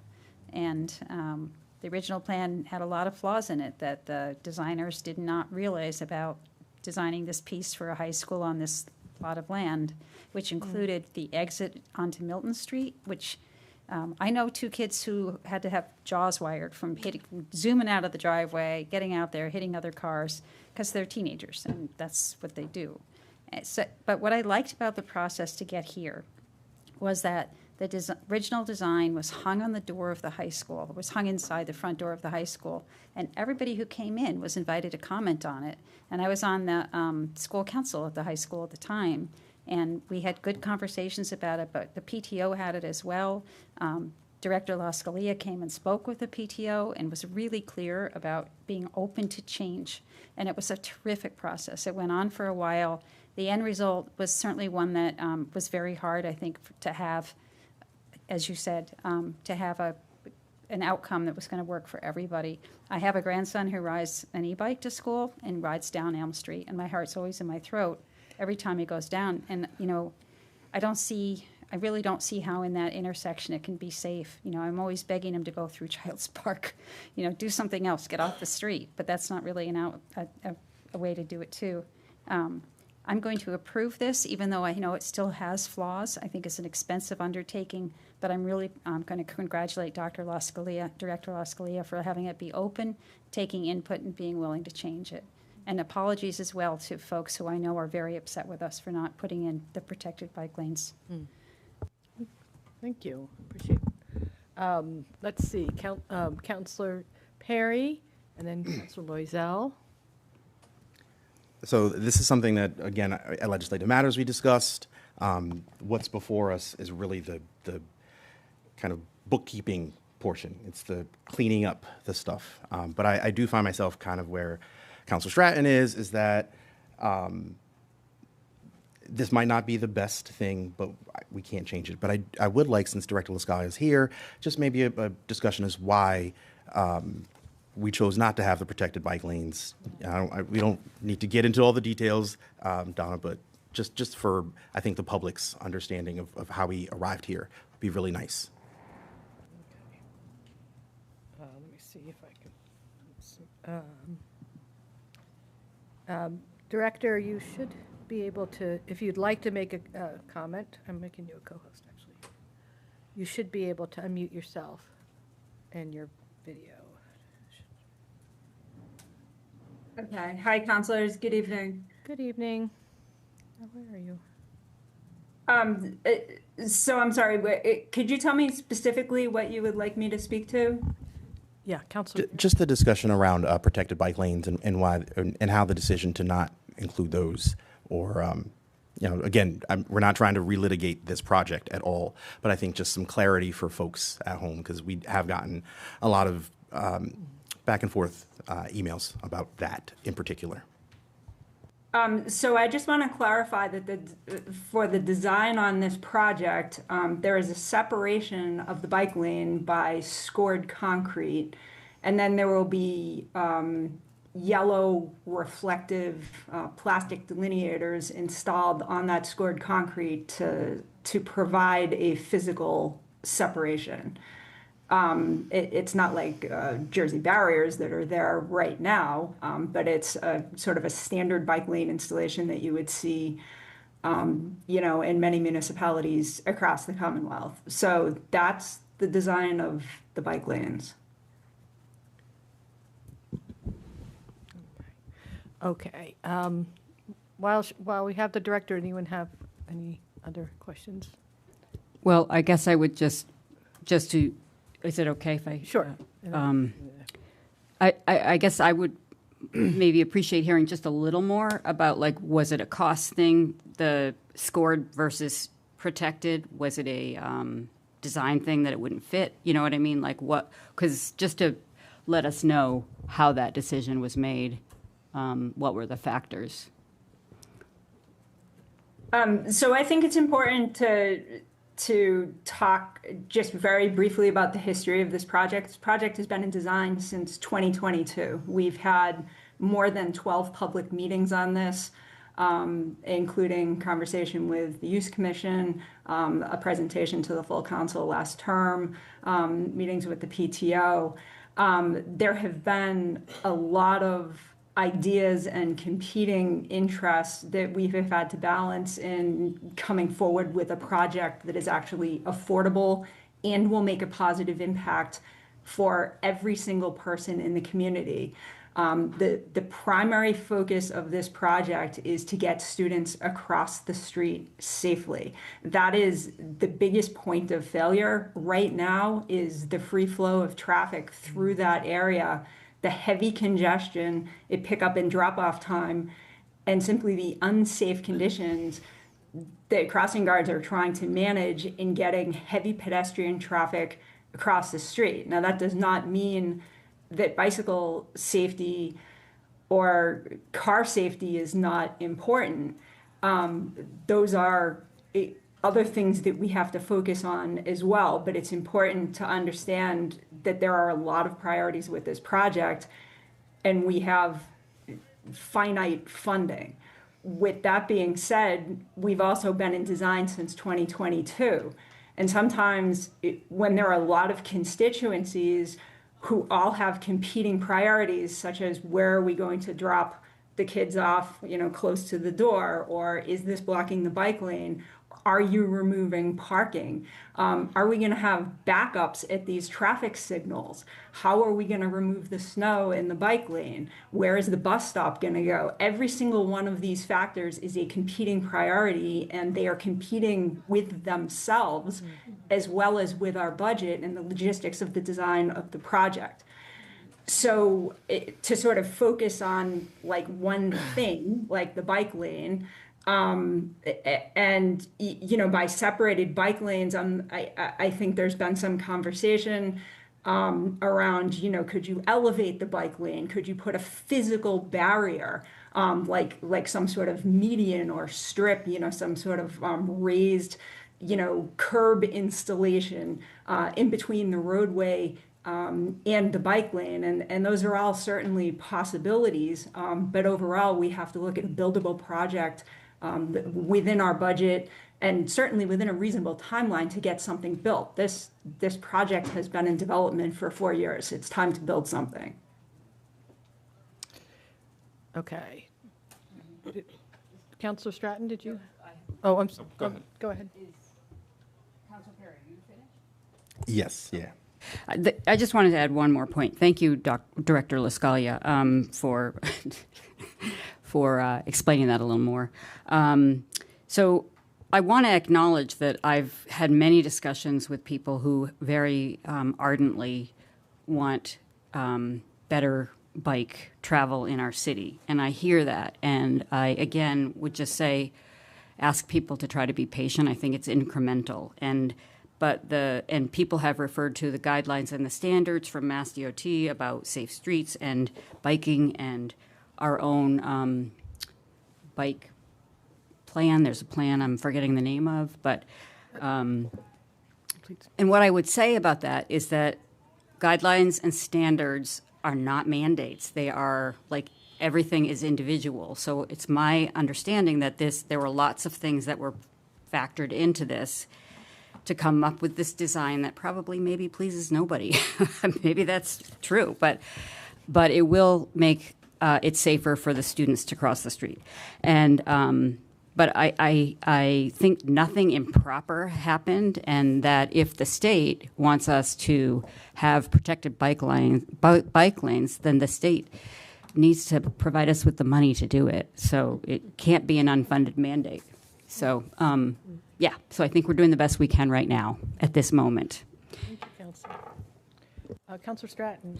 I would like to speak to one very specific practical topic here, which is the scored or corrugated concrete, which there's an irony here that both someone like Mr. Bowman, who is very much strongly asking for a more physically separated bike lane, and myself, who feels that the actual safety requirement here is being able to interact with other traffic in a normal manner.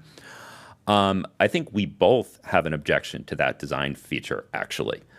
And some of that comes from the fact that to make a left turn on your bike, you're either going to have to basically pull over to the right and use the crosswalk, or you're going to have to merge into traffic and make the left turn into traffic. If there's an obstruction in the bike lane, if there's snow in the bike lane, you're going to have to merge into the traffic lane. It's a very useful skill to learn how to do safely. It actually works the same as in a car. You look over your shoulder or in your mirror and you move. I think that we both feel, and I've just reviewed his email to the council to make sure that I'm getting this accurately, that the scored concrete is actually more of a hazard to bicyclists, particularly if they have narrow road tires, than it is a deterrent to drivers. And I think we would both love to see, we are not going to agree, he and I, on what we dislike about this current proposal. But I think we would both like to see that one particular feature deleted, and it's going to cost something to implement. It's not a motion before the council or something, but I would just ask the director if she might reconsider that one very specific, seemingly widely unpopular detail. Okay.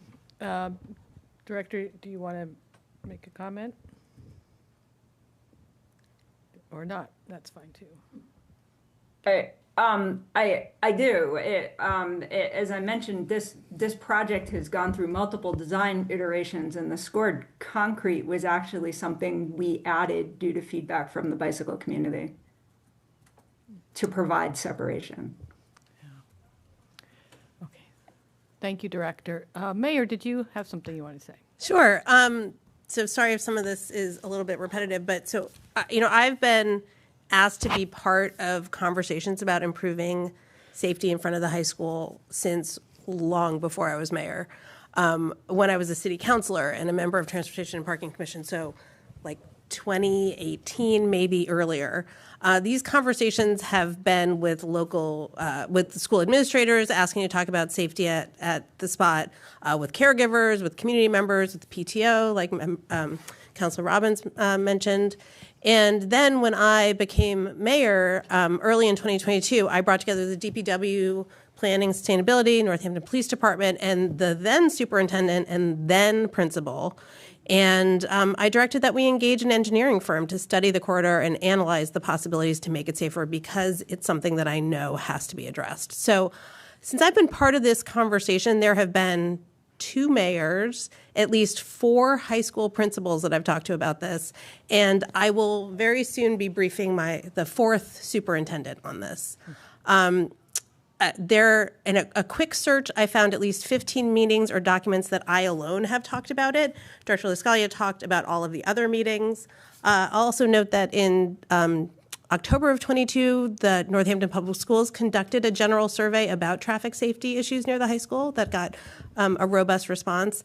And before that, in December of 21, they did a survey about safety, about removing some parking, which was sort of like an interim step. We've done quite a few interim steps in between over the years as we were working on design. So Director Lascalia said that, last December, she and I did a presentation to the council. And in that presentation, I said that after years of work and extensive public input, we were returning to the core purpose of this project. Because this is a complicated area, and there had really been some scope creep, or more than creep, because there are lots of things to address in this area. And I think we're committed to wanting to look at some of these other issues. But as she said, you had all of these different competing priorities that had worked their way in. So we really pulled it back to the core of what we're trying to do, which is improving safety for everyone who travels through this corridor, but particularly safely getting students and others across the street. So we refocused that project, and but I appreciate what Councilor Robbins said. I really feel like the competing views and the different priorities really kind of honed and shaped the discussion. And those differences ultimately helped us develop a better understanding of what the different priorities were, and we're able to incorporate things into this project. So there have been significant changes that have happened in these plans because of all of the community engagement and input that we've had and the discussion that we've had over these years. But we're now finally going to start work on these improvements and make it safer for the close to 1,000 pedestrians that move through that area and through that overall corridor during the start of the school day and the end of the school day. And this has been a priority of mine now for years. And these things are never perfect. But as I said, we understand there are other things that need to be worked on in this area. But I'm really excited to create a safer space in front of the high school, which is something that we've been working on for so long. Yeah, thank you, Mayor. And I'll just say, yes, I mean, it's, we've been talking about this since my early days as well, and it's a tough space to begin with. It's just a really tough bones to work with. And, I think part of what's been hard is we can't do what we really want to do. Like we saw some beautiful, great creative ideas, and they were just way too expensive for what. And that's hard. It's hard to let go of that. But I know that how it is now cannot stand. My son's good friend was one who was hit by a car and his leg was broken in several places. So what I do know is that it's all up from here. So why I think that we know that we can't stay how we are, and we have to prioritize the students' safety. So I appreciate everyone who has been part of the public process, and it will be an ongoing conversation, I'm sure. Can I call the question? Well, you could, except I think there's a motion on the floor, and if Okay. I was going to ask if we wanted to vote, but Oh, okay. yes, but no, that's cool too. Over eager. Okay, no, that's okay. I like it. No, it's good to use motions. That's why I like to discuss them so that you all feel free to use them. So there is a motion on the floor, and why don't we vote? So we're going to let's do a roll call, because I think we need 6 for to approve them as a group. Yes, excuse me. Counselor Clemmer, Yes. Counselor Loizao, Yes. Counselor Maori, Yes.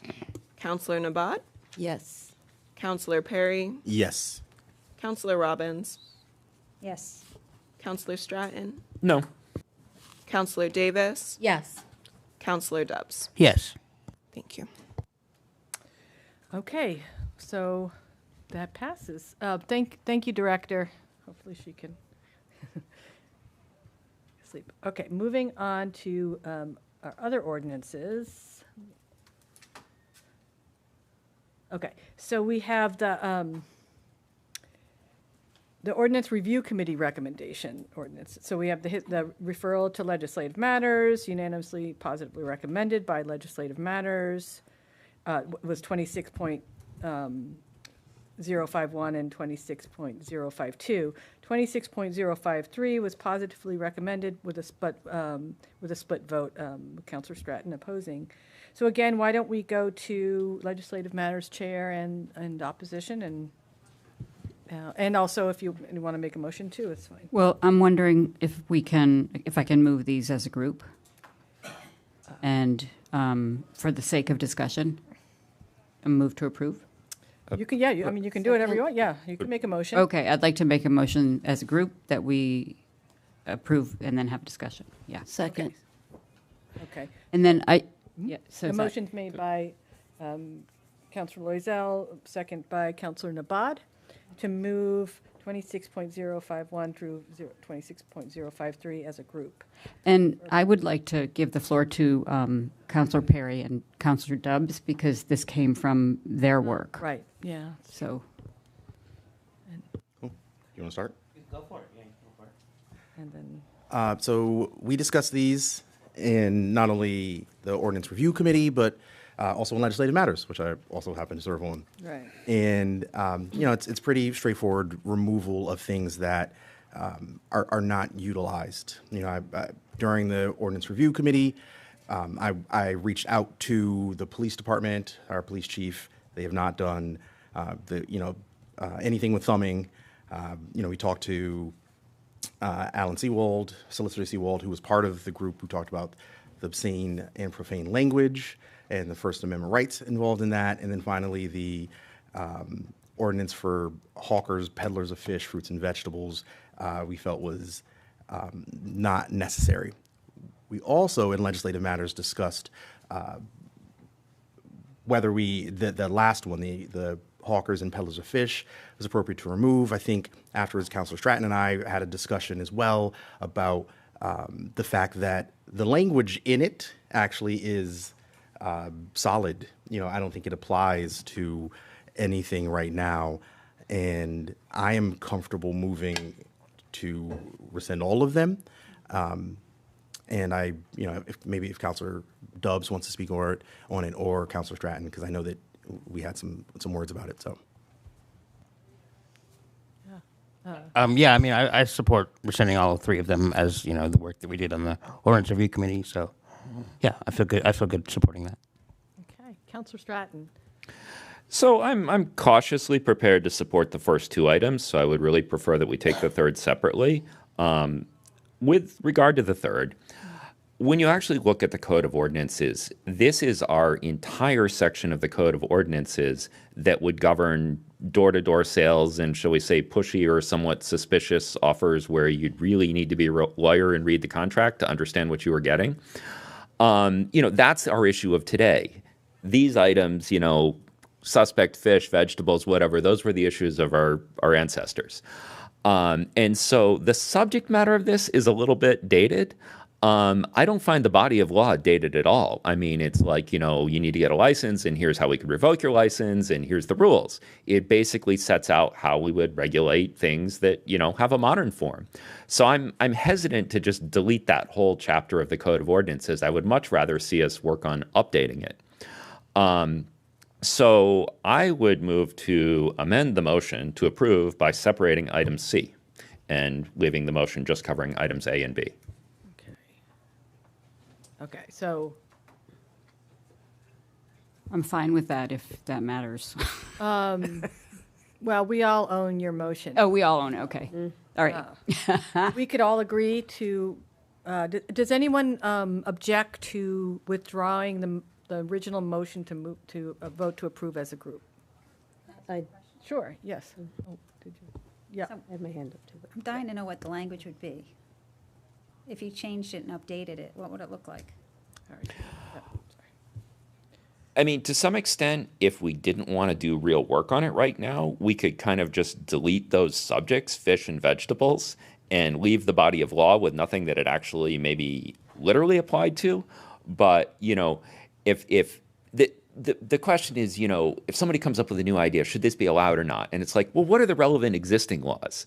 And this would be our relevant existing law. So whether it's somebody, you know, banging on your door and being very pushy about selling a solar contract, lease contract that seems a little suspicious. I mean, you know, the day I do solar panels is the day that I can pay for it or finance it in some other way. Or, you know, they want you to sign up for a different energy provider and maybe it looks great the first year, but after that it doesn't. That's different from the city one that continues to look good. So, you know, there are both the sort of intrusion on someone's peace and also like, is this deal really a good one? I think there's reasons communities have regulations on door-to-door sales, and I'm hesitant to see us just drop this, but I really appreciated Councilor Loisel's, you know, willingness to maybe separate this so I could just vote against the one I'm concerned about and not all three. Okay, thank you, Councilor Clemmer and Yeah. Councilor Nabad. Yeah, we spoke about this last time, and I remember talking about the wording, and the whole thing is so outdated that if something came up again, we would just write a new ordinance to, you know, more appropriate for 2026 than whatever this was, 1800s or whenever they were hawking fish. So I think we should just keep it as is. If Council Stratton doesn't want to vote for it, so be it. And just move forward. And when this type of thing comes up and we need another ordinance, we will do the work and we will write something up and hopefully pass it. Okay, thank you, Councilor. Councilor Nabad. Sure. I guess my thought about it is that it could be that I might want to peddle some fish. Or banana water. All Banana right. water. No, I mean, I would say maybe not fish, but maybe vegetables, because I grow a lot of them. But other than that, I guess my thought about what Councilor Stratton is saying is, I mean, you know, if it's a matter of like people coming onto personal property, private property or something like that, I mean, you know, not that you should have to, but you could put up a stop sign, a trespassing sign. You could put up a stop sign. You could put up, you know, beware the dog, or, you know, a lot of people have security in their homes now, or, you know, you could set up some kind of an alarm system to freak people out and keep them away. So I guess that's kind of how I feel about it, but, you know, that's just really my only thought, and I don't really care either way how we do this at all. Good. Thank you, Counselor. Extremely brief. No, you don't have to be brief. I mean, the current body of law actually has an exception for vegetables, or I guess banana water that you grow yourself, or fish you catch yourself. It's more like if you bought them from a supplier and are kind of more in the business. Cool. Yes, Counselor. Yeah, and I'm going to build on that I really appreciate your driving us to have a closer look, because really it's about economics. It's about driving a local economy and saying, you know, we don't want people from Hadley coming to sell us asparagus. We want to be able to sell our own asparagus. And I don't know if we have an ordinance that already covers a local economy priority and people who take it door to door. But I actually totally into pulling this and sending it back to the ordinance committee to have another look at it. I guess they can't really do that yet. How does that happen? Well, not the ordinance. It would have to be legislative matters. Go back and not spend a ton of time about it, but maybe look to see if there's something more modern that fits on it. But the idea of having an ordinance that really prioritizes the local economy is very appealing. I think we're getting off topic here. Say. Well, I mean, I hear what you're saying. I think that's relevant because I think she's saying that how it's impacting her. But, I mean, I would not object if someone from Hadley came to my door to sell me asparagus. So, like, you know, I just don't I wouldn't understand why we would care about that. So, okay. But that seems to be not what we're talking about. That's all I'm saying. Okay, thank you, Counselor Perry. I think for me, and I understand what we're debating here, but really what we discussed in the Ordinance Review Committee is that the basis of this here ordinance came as a targeted thing to a certain population of our community. And I think it's important to remember that, and there is some value in saying we don't do that here. Councilor Stratton, I am down with maybe working on something else, but it really is, I think, impactful to say that we don't stand for creating laws that target people in our community, not in 2026. So that's where I am, and that's why I'm going to vote to rescind it. Thank you, Counselor Perry. That's a good point. And I would just say from working on ordinances, I don't think it's actually any more expedient to have to send this and amend it than it would be to when we're ready to write one. So I don't know that there's an advantage to keeping it on the books when we couldn't use it as it is, hopefully. So, all right, are we ready? Let me see where we're at. We had a motion that we all agreed to withdraw to move them as a group. So that would mean that we would need a motion to take them in a smaller group or one by one. Didn't we just have a motion? Wait, did we already do that? Did I get it? Just the whole thing as a group. Yes, but then we withdrew it. Did we have to vote to it? No, we need consensus, or we need to vote. And I said, does anyone object? And no one did. Oh, you object? I said I did, yeah. Oh, I didn't hear you. Okay. I think we should just do this for me. Okay. So let's vote on withdrawal. So we will vote we're voting on whether to withdraw the motion that is owned by the group to move these all three as a group for approval. So a yes vote is you agree to withdraw, a nay vote is you don't want to withdraw the motion. If that makes any sense. So we'll do a roll call because it's complicated. Counselor Loizom? I'll say I want to abstain, but I promised when I was campaigning that I would never abstain, so I'm not going to abstain. So I'll say yes. Counselor Maori? Yes. Counselor Nabad, Yes. Counselor Perry, Yes. Counselor Robbins, Yes. Counselor Stratton, Yes. Counselor Davis, Can I ask a question? A no vote means keep them as a group? Yes, correct. Then, no. Counselor Dubs, Yes. and Counselor Clemmer. No. Okay, so 2 noes. This takes 6, but it still passes. So now the motion is withdrawn, and we need a new motion to either move, we could 2 as a group or each individually, but we need some. I'd like to move that we approve A and B. Okay. So motion made I'll by second that. Councilor Zell, second by Councilor Perry to move 26.051 and 26.052. Any Voice vote? discussion? What'd you say? I was just going to suggest we have a voice vote on those. Yeah, no, with ordinances, I'd rather do a roll call. Does it have to be supermajority? Yes, yep. So with those, we do roll calls. Okay, so if no further discussion, let's vote on approval for those 2. Roll call. Thank you, Sydney.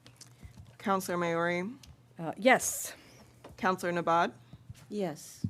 Counselor Perry, Yes. Counselor Robbins, Yes. Counselor Stratton, Yes. Counselor Davis, Yes. Counselor Dubs, Yes. Counselor Clemmer, Yes. and Counselor Loisel. Yes. Thank you. So that passes. And then we have 26.053 in ordinance.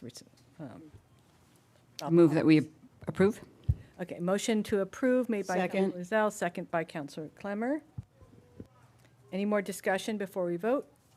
Okay, roll call on approval. I'm sorry, we're voting on item C now? Yes. Yes. No, that's okay. I was getting fast. Counselor Nabad, Yes. Counselor Perry, Yes. Counselor Robbins, Yes. Counselor Stratton, No. Counselor Davis, Yes. Counselor Dubs, Yes. Counselor Clemmer, Yes. Counselor Loisel, Yes. and Counselor Maori. Yes. Thank you. Okay, so that passes as well. Okay, now we are on to the zoning ordinances. 26.054, an ordinance to exempt 2-family homes from site plan review and increase threshold for other uses. The history here was referred to we had a joint meeting with the planning board and legislative matters, and with unanimous positive recommendations from the planning board. And then on legislative matters, we had a split vote with Councilor Stratton opposing. So again, I guess I would go to, you guys are the stars tonight. Well, can I move that we approve for Yep, the sake of sure. discussion? And then I'll just say that we did have a joint meeting with the planning board, and the planning board unanimously approved it, or whatever they do. I think that's right. And we voted after they left, and that's what happened. And I'll just speak about where I'm at with it. We have a housing crisis in our country, and we have it here in Northampton. And, I and many of us here, I think, campaigned on one of the campaign things we said was we're going to work for more housing, and that's what this is about. It's about paving the way for more housing. And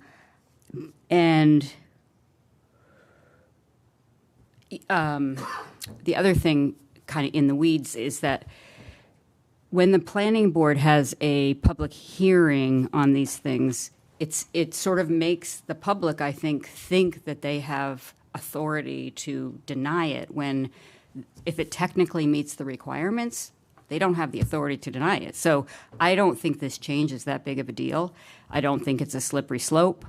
The main reason I support this, in addition to wanting more housing, is that it's an equity issue. And I feel like we are so monofocused in this country on single-family homes. And anybody can build a single-family home. It can be as ugly as the day is long, and nobody gets to say that they don't like it. There's not a public hearing. I think two-family homes are beautiful, and I'd like to see more of them in Northampton. I think it's a creative way to address our housing issues, and it's a really good way to build community. So that's where I stand on it. I defer to others, from the legislative matters if they want to comment on it. Okay. I'm going to go to Councilor Stratton because he voted to oppose and hear his thoughts, and then I'll open it to other councilors. From the time I entered college until becoming a first-time homebuyer 3 years ago, I spent my entire adult life living in multi-unit housing. I've lived in a duplex, a triple-decker, apartment buildings, and an ADU. So my concern with this measure is not an opposition to duplexes, but a concern for loss of critical public process, and especially loss of open aspect of government at a time when our zoning codes are not yet well tuned to the production of livable housing. First, the idea that this measure would put duplexes on the same footing as single-family homes is a bit misleading. It would not. To skip site plan review, duplexes, and duplexes alone, must conform to a largely aesthetic form-based code. Yes, there should be rules, but it's unclear to me that these are yet the proper rules for our community, which is part of what public process helps us evaluate. In particular, our current code seems to discourage some of the very livability features that developers themselves have preferred to build. Mr. Hazen of New Way Homes wrote to us expressing concern with my stance, which is rather ironic as the dual home builds he referenced on Ryan Road have long been the precise example in my mind of how to do this correctly. Each has a two-car garage. Similarly, Mr. Solera of Sovereign Builders wanted to build a two-bay garage on each side of his Ryan and Gilrain duplex. Counselor, I actually was going to say this does not impact the form-based code, so if you could... This is its own form-based code. But you're referring to, okay, just if you could keep your comments about the ordinance. This is offering developers basically a bargain. You conform to this code and you can skip site plan review. Okay, I see it differently, but continue. But unfortunately, it was pushed to reduce that to just one bay per side, with the only other parking blocking the garage, which will prompt people to park on a street not historically troubled by that, rather than to block in their spouse. Nor would the independence offered by the dual driveways of the Matthew Drive duplexes be permitted under this code. Yes, curb cuts are an issue on busy streets, but not on quiet ones like that. Can cars be moved? Sure. But starting a cold engine releases an outsized amount of pollution, not offset by usefully going anywhere. It's been suggested that some residents are single, and one, I guess, must, imagine never have house guests such as their adult children. But homes exist not just for the first occupant. Part of the very reason we have zoning and building codes is to make sure that homes are built to support not only their initial occupant, but become lasting housing resources for the communities. But while developers sometimes have livability wisdom that the planning department lacks, we can't let them have free rein either. Today I biked over to look at Mr. Hazen's frozen project site on Garfield Street with its collapsed safety fencing, and I spoke with residents who explained concerning past interactions. This is a pretty solid evidence that the remarks of Planning Board Member Cahoot on this matter, suggesting that absent formal process developers and abutters would simply work things out informally, is not based in fact. Finally, I would observe that if we remove site plan review and its abutter notification, then the only way to discover what permits have been granted in one's neighborhood will to make a habit of periodically polling the Laserfish folder for each abutting property for new entries. I will be voting no. Okay. Thank you, Counselor. And I would say I will be supporting this. For the reasons we've said, the two-family and the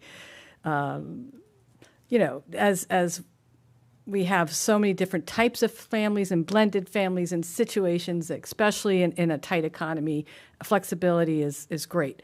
One general thought I have about this is that I do think I do want to figure out how we can always allow abutters to be notified, even when it's not tied to a review. And one thing I was thinking, and I actually was talking to a former Councilor Jarrett about, was with this new permitting process on our website, if we could do a push to get people to sign up so that they are alerted and get notifications about permits being pulled. It may be one way for abutters to find out without tying it to a site plan review. That's one idea, but I would, I am interested actually in figuring out how to separate those processes so that abutters for any significant project can get notified, because I think it really helps with buy-in. No one wants to wake up and see a big project starting and not feel like respected and seen. So that's something we can think about. I mean, there might be some legislation there, but the low-hanging fruit would be to get residents to get notified about permits near them. So you may want to, sorry. I don't know, I'm trying to be relevant to this, but. She doesn't use the hand thing. I'm sorry, is No, that a yes? Okay. It's okay. Yeah. I think this is a really big issue for fundamental reasons, and I completely applaud the conversion of large houses to affordable, same footprint, 2 or 4 family homes, where the infrastructure, topology, and location support them. I don't, however, see how removing the absolutely democratic right of abutters to be notified of applicants' plans and denying public hearings to offer insight and concern or support in front of our citizen-appointed planning board, which is chaired by our decision-making planning director, benefits anyone. What will the recourse be for abutting owners if this limited site plan review duplex property leads to, as Councillor Stratton said, an unplanned consequence after we change the ordinance? We received a number of letters from residents about several projects where there have been serious challenges between developers and neighbors, as well as aftermath issues, some which were extremely disturbing. Many are ongoing. A number of the issues brought by residents before the planning board have been well researched by those who know their neighborhoods well, and they were often not previously known to the board. Our council recently received a highly disturbing email from a well-known local developer who accused residents who attend planning board meetings of being redlining NIMBYs. A site plan by this builder on Landy Avenue brought abutters to planning board with legitimate, well-researched concerns around flooding, wetlands encroachment, and the loss of trees impacting permeability. They were notified of the site plan. They had a public hearing. The planning board overrode them. That was fine. The $850,000 houses were built. As we heard from letter writers on this ordinance, though, they attest to the builder having a history of aggressive interactions with neighbors in several of his building sites. As we heard from Chair Cahoot, he felt that he believes any difficulties between builders and neighbors will be easily worked out. This group of letter writers insists that without public oversight, this developer will approach abutters unkindly and uncooperatively to iron out differences. And I'm really worried about what will happen when these concerns arise and there's no recourse to a citizen committee. And I don't know what the real incentive or cost savings to developers get from not presenting site plans to a public body. What data do we have that says by shutting the public out, we will have more affordable housing stock? So here's my suggestion. Perhaps we could retain the charter obligation to include transparent notification to abutters and inclusive public voice for new or altered 2-family builds by working to modify the checklist where it is repetitive or unnecessarily expensive. But I really beg of us, can we agree that our community needs more inclusion and not less in city decisions? And that's my piece. Thank you, Counselor. Okay, Counselor Clemmer. Yeah, at the meeting, the reason this came up is because there's a lot of hoops to jump through, and it's expensive to go through the planning board and get all the permits to build 2-family houses. And, it's the same 1-family houses. You don't have to go through all that either, and you can build the McMansions. And I don't know why this is different, and so people will not build 2-family homes because of the added expense, all the delays, and possibly getting denied after putting all this money into to building the home.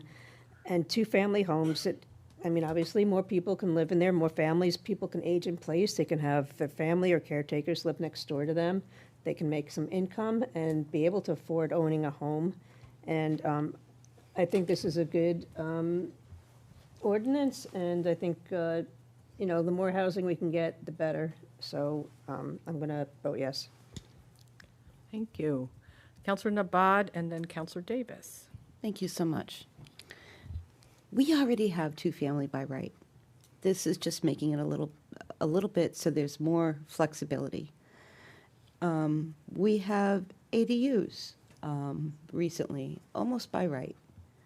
And I want to echo what Councilor Clemmer said, which is, why doesn't any abutter, want to have a big public process when there's a McMansion happening? I think that's really, really important. And furthermore, even an ADU. I mean, I didn't hear as many complaints about ADUs, I suppose, because if you're a homeowner, you already have the privilege of creating something that's nice and private and sweet for a family member. And so I want to push back on the idea that this is not a democratic process, or that it's not, because we already have the two-family by right in Northampton. And I will be voting a positive for this. Thank you. Let's see, Counselor Davis. Thank you.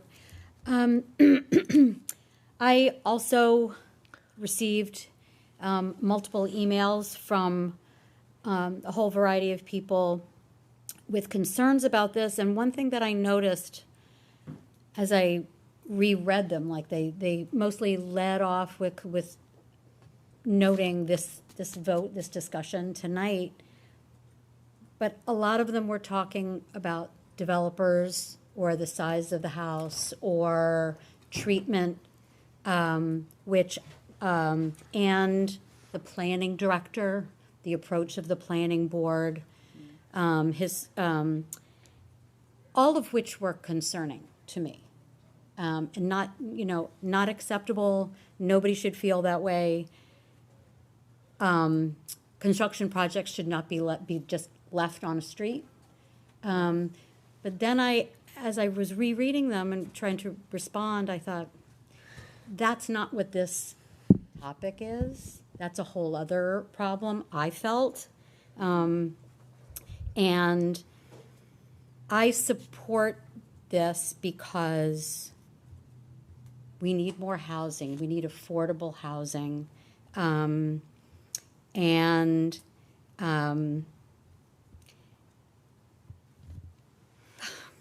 really do get the transparency issue. I think that but I agree with Councilor Nabad that I think that's a different thing.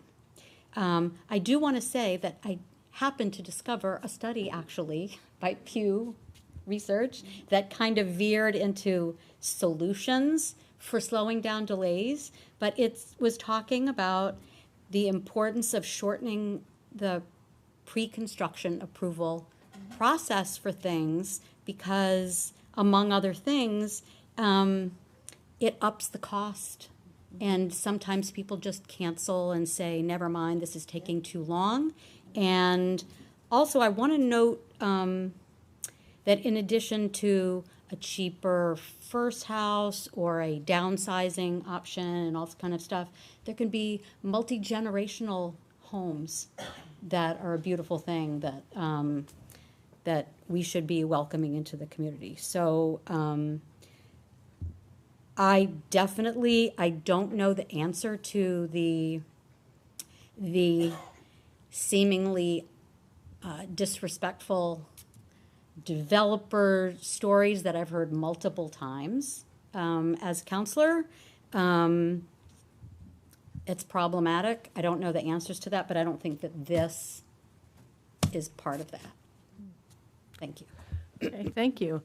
Yeah, I'll just add that I've talked to the residents that I believe Council Robbins have, and I hear your concern, I hear their concern. I just don't think that voting this or keeping this from passing is going to scratch that itch for them. And I do encourage councilors, maybe a subcommittee, to think about ways in which we can untie notification or even mediation, away from the site plan and have our residents find out in real time about projects and being able to voice concerns. So I think that'd be a great thing for councilors to work on, especially a subcommittee. Okay. So do we have Wait, Counselor Stratton? I just want to clarify, I think I might have misspoken. The collapsed fence is on Garfield Avenue, not Garfield Street. Ah, okay. I don't know if there was a second to that, so I would second. Right, that's what, yeah. Counselor There was no second, Loisel's, right. yes. So, motion to approve, wait, so let's get this. So motion made by Counselor Loisel for approval on 26.054, seconded by Counselor Perry. Any more discussion before we vote on approval? We'll do a roll call. Yes. I do just want to acknowledge the residents that wrote to me about the construction site that is just sitting there. And I do want to say that I acknowledge that, and I hope that gets handled really soon. Thank you. Thank you, Counselor.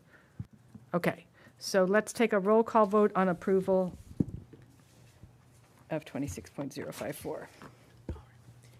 Counselor Perry? Yes. Counselor Robbins? No. Counselor Stratton? No. Counselor Davis? Yes. Counselor Dubs? Yes. Counselor Clemmer? Yes. Counselor Loisel? Yes. Counselor Maori? Yes. Counselor Nabad? Yes. Thank you. Okay, so that passes. Thanks for everyone for that thoughtful work that had a lot of stops. We're going on to new business, if anyone has any new business. I would like to say, while you think about that, I just want to remind counselors that next Wednesday is our public hearing. So it would be great if you would submit questions by email to the mayor's office, and she can parse them out to the right department head for anything that you want covered in the hearings that may not be covered. They generally present and then we ask questions, but it's good if you have very specific questions to submit them ahead of time to make sure that they're covered. So, and then just also a reminder that it's full council. You can come and sit in your seats and let me know if you're not going to be here in person. So that's next Wednesday. But okay, so I take it no new business. I'll move to adjourn. Okay. Second. Okay, motion made by Councilor Perry, seconded by Councilor Clemmer. All those in favor say aye. Aye. Any abstentions? We are so adjourned. Thank you. Thank you, Sydney. Thank you, Sydney. Recording stopped.